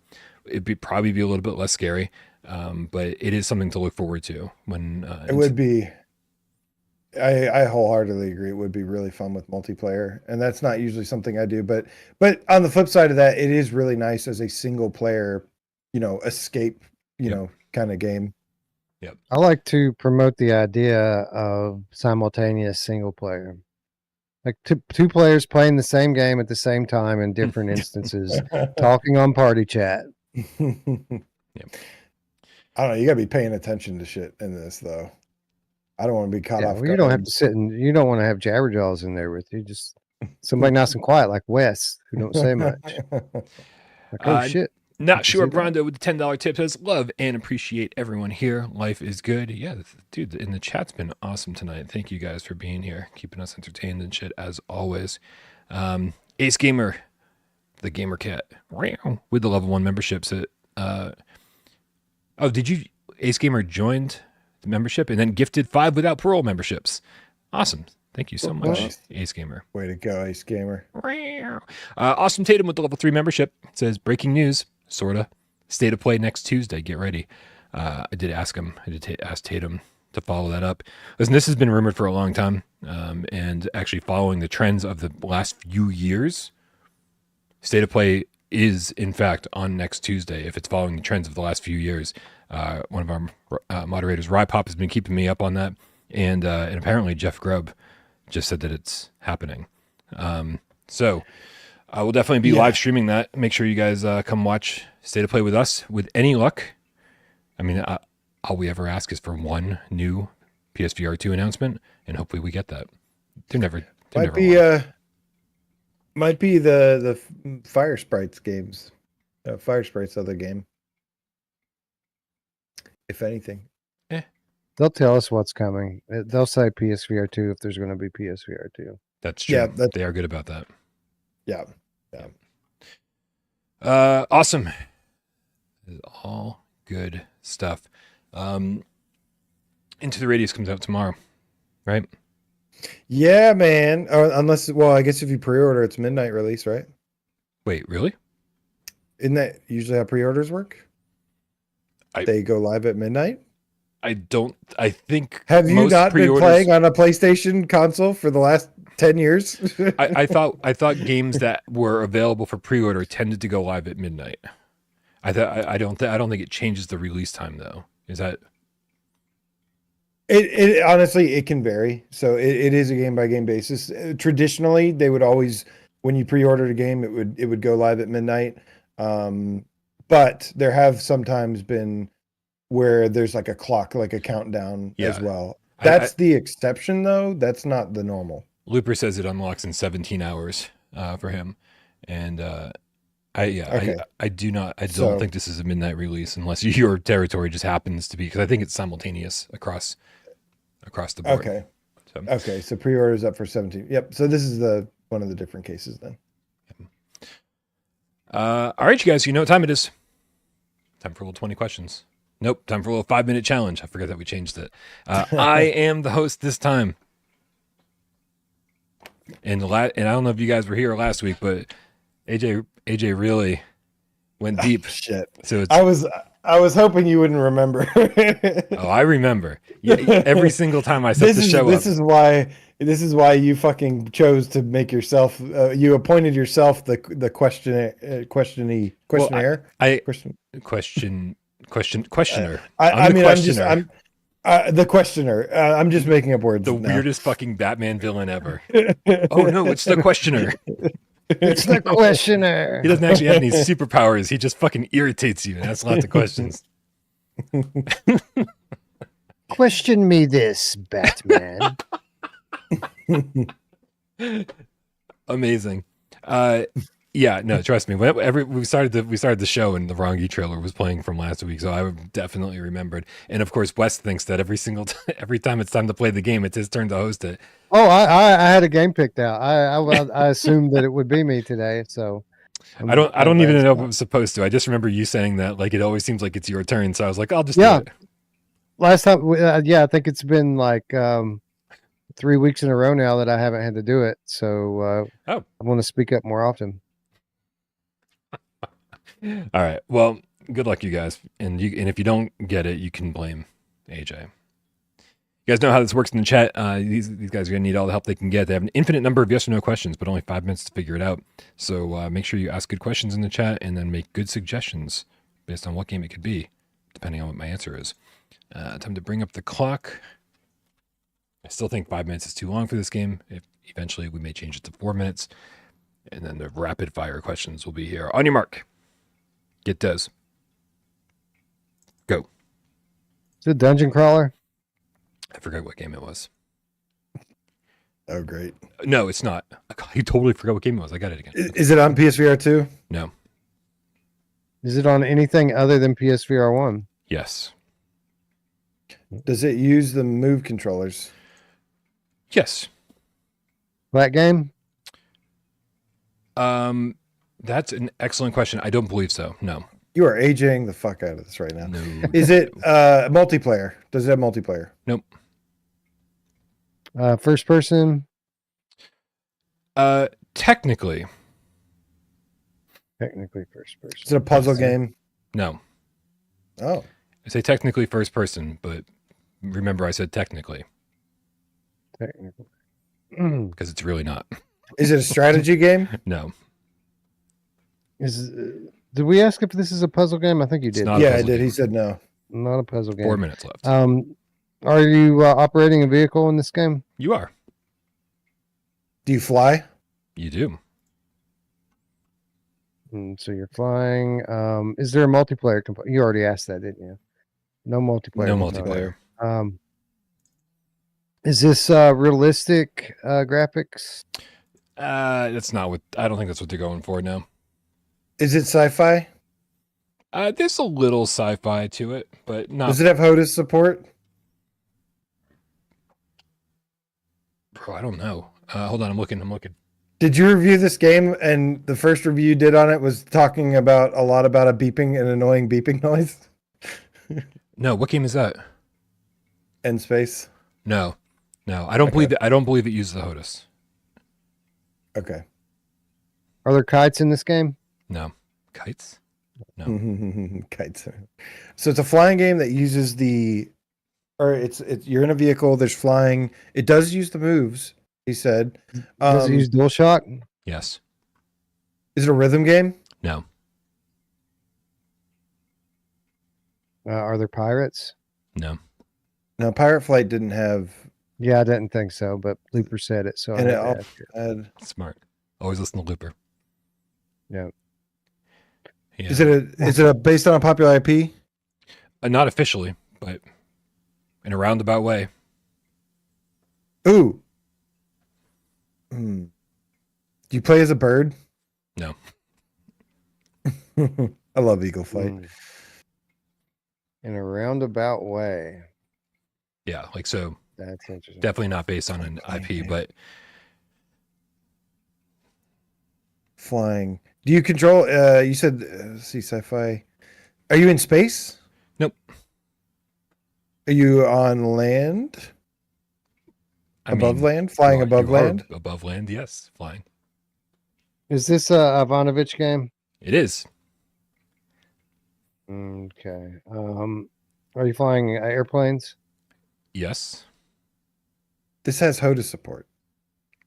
Okay. That's why I was confused. Okay. I apologize. I couldn't find anything on the PlayStation Store, but I No remembered problem. it kind of doing. You guys want to guess it? Is there a year in the title of the game? There is Just to make indeed. sure.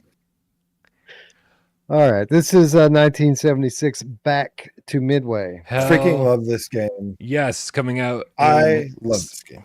July 9th, 2021 by Ivanovich Games. It is 1976 Back to Midway. Very much based on the old 1940s games by Capcom and other vertical flight shoot 'em ups. I love this game. I do not think. Shut up. I do not think. I do not think they went far enough with this game. I would have loved if it got like crazy sci-fi, which of course there was like a spiritual sequel that Ivanovich made that never came to PSVR 1 or 2. That was all sci-fi, more R-type oriented. But I want that game. They could have done very cool things with this in terms of like late level stuff where it could, more, sci-fi encounters. But it was very good. I wanted that. Yeah, what was that one? That was kind of like a sequel to this. What was Like it called 20. again? It was like 20XX or something. Yeah, you fought. You had to fight the Hitler family. So Yeah, like 20 it was Dolly Hitler and like all these different Hitler family members that you had to fight as bosses. Yeah, 2076. 2076. Dude, I wanted this game so bad, and it was supposed to come to either PSVR 1 or PSVR 2. Yeah. But yeah, 1976 Back to Midway, awesome game. I had so much fun with it. Got the platinum in it. What happened to Ivanovich? They started releasing like kind of like Oh, they're still doing stuff. I think they recently put a game out actually. They've been making some. oh yeah, no, I remember getting a notification that they had released something on Quest, right? They spent all their money on that ball game, whatever that was. I don't remember the weird. Yeah, the weird Was it Pengu or something like that, or yeah No. Pengu ball. I forget what- yeah. That's Yeah, they right. had- They did Enrun not that long ago, which was the Outrun clone. Right.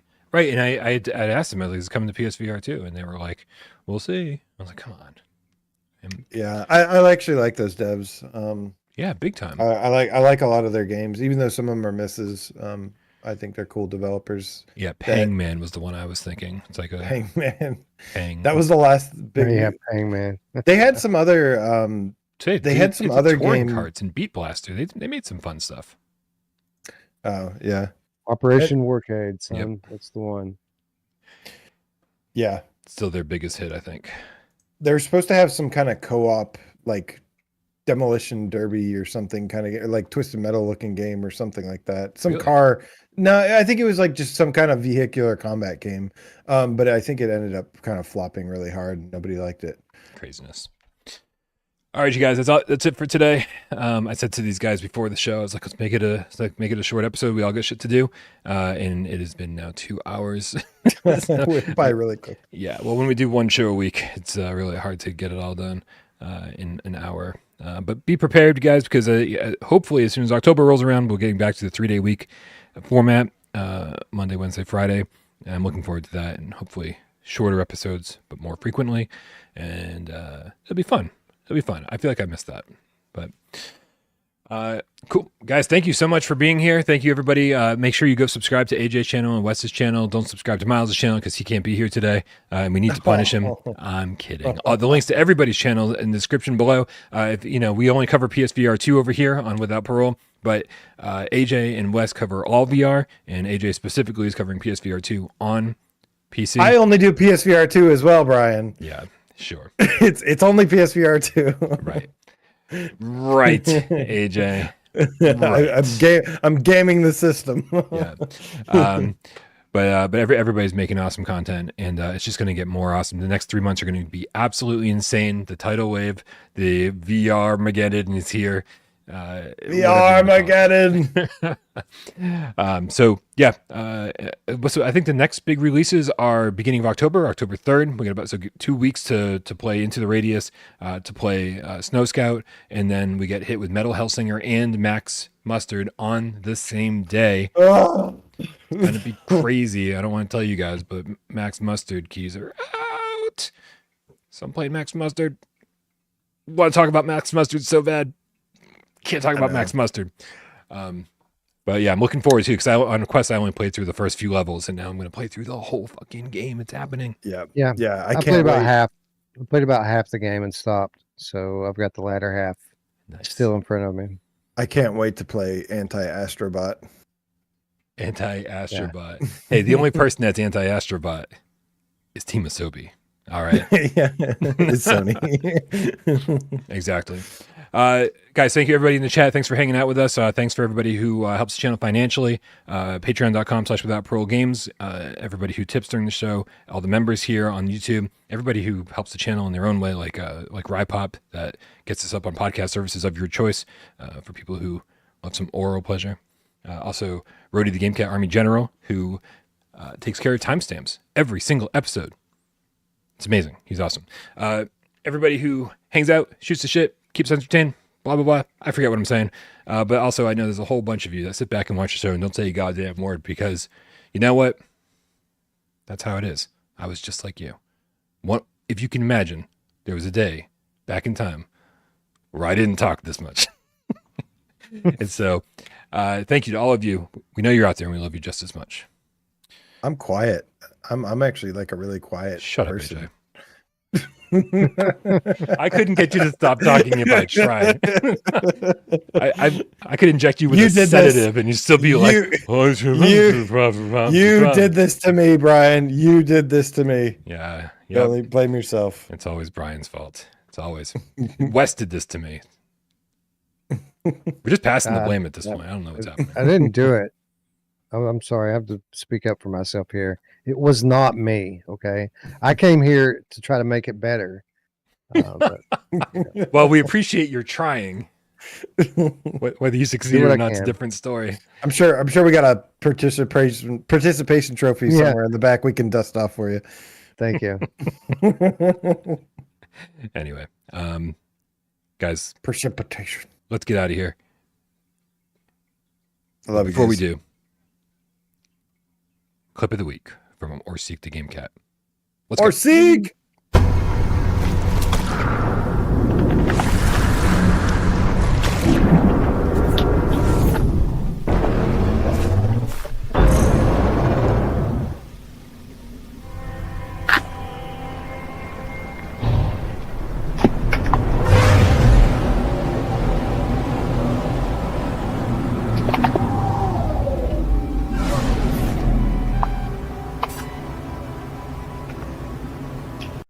You want to cue the cat, AJ? Oh, why not? Let's cue the motherfucking cat because VR Seated is back open again, and I want to say see you guys next time to Looper. The Underground Game Cat says I am Or Seek. Melchiah, the Soul Reaving Game Cat. Raziel says QTMFC. Cue the motherfucking cat. Oh, okay. Dan Keeper says you can land ships underwater now. Emily Baxter, hashtag the Cartoony Witch Game Kitten says cue the anomaly. Mark Poppin, Pringles Leaf. It says into the radius. Hype. Catch you all in the next stream. Awesome Tatum in the house tonight. Says, well, at the very least, you can play 2076 on PC with your PSVR2. Chrome Colossus in the house tonight. Thank you so much. Says into the radius has kind of a cool logo. I agree. Scott, the PSVR Game Cat for Life, says I'm always this chatty. Yes, you are, Scott, and that's why we love you. Fabster says I think Astro's huge success and high acclaim could be good for us down the road. Very possible. Very possible. They could do that or just leave us in the dust like they chose to.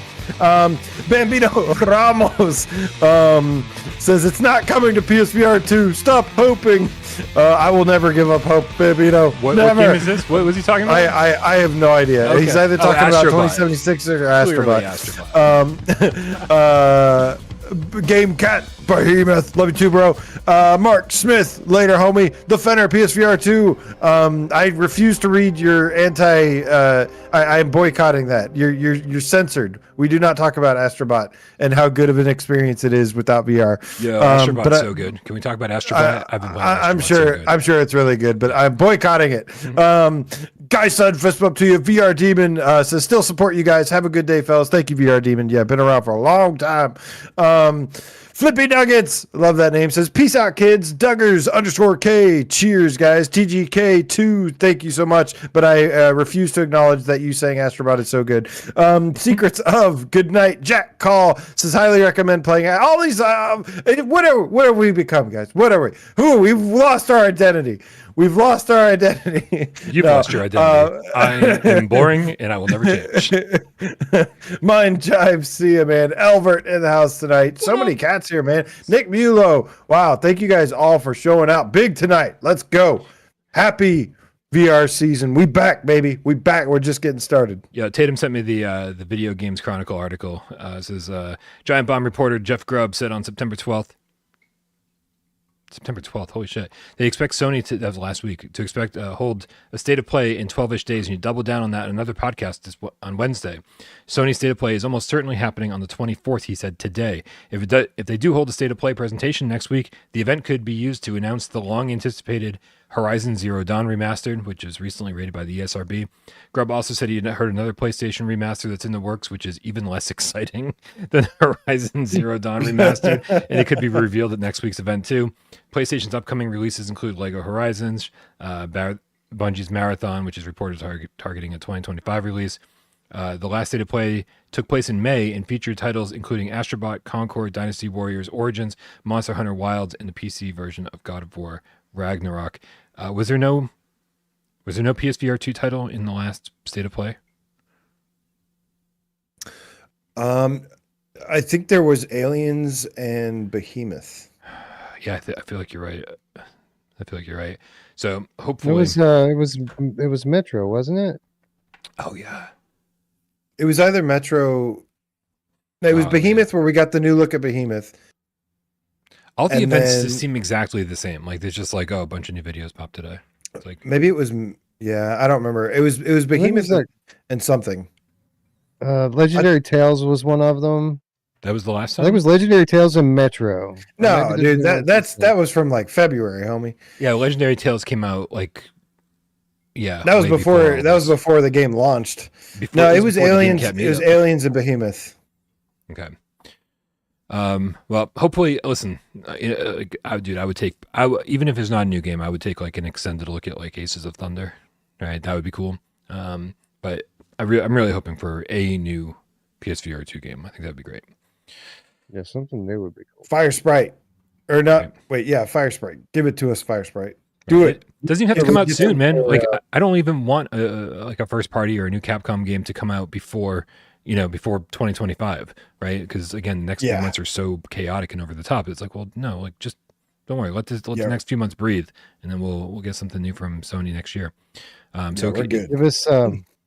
Give us Arcane Age is out next week, and Resident Evil 9's coming in January with VR mode or VR content, PSVR2 content. Yeah, right. Yeah. Mark is in the chat saying, "Remember, keep your expectations low." Yeah, that's exactly what we're doing. All right, let's take a quick look at what's happening in. Oh man, that'd be really cool. Let's take a quick look Grand at Theft Auto 6. Okay, Oh, sorry. guys, stop it. Good. Now Good. everything's Sorry. gonna fail in comparison. It's gonna be horrible now. I'm so not excited for it. If anybody's around next Tuesday, remember, I need somebody to stream with. I can't do the AJ thing and stream alone. You want to go back to 2022 to see what's happening this day in 2022? Yeah. All right. Probably PSVR 2 was announced by now, and we were really excited, and all of our hopes and dreams were sitting there waiting to be crushed. There it I'm is. just kidding. A blessing in disguise. Let's talk PSVR1 remasters. Which games will be lost to time? So this must have been following up on the news that that there would be no backwards compatibility, and then we were like, oh, it'll be here. Let's sugarcoat this and let's look at the positive side of it, and we're gonna get PSVR1 remasters, better versions of these games that we love. Lost to time, all of them. Just a heads up. I'm looking at the thumbnail, and I can't see a single game in the thumbnail that actually got a PSVR2 remaster. It's like a Hitman and what's that Diablo like game that you love, AJ? Preda? Yeah, Brett is in the thumbnail. What?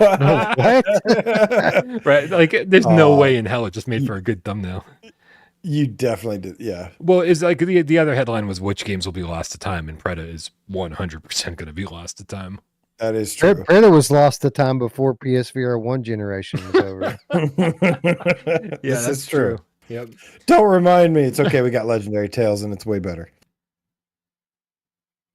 That's true. That's true. I still want to play Preda. I still want to play the game Preda was supposed to be. I do too. Yeah. All right, guys, let's get out of here. Good night, everybody. We love you all. Go buy Into the Radius and have fun. Meow. Bye.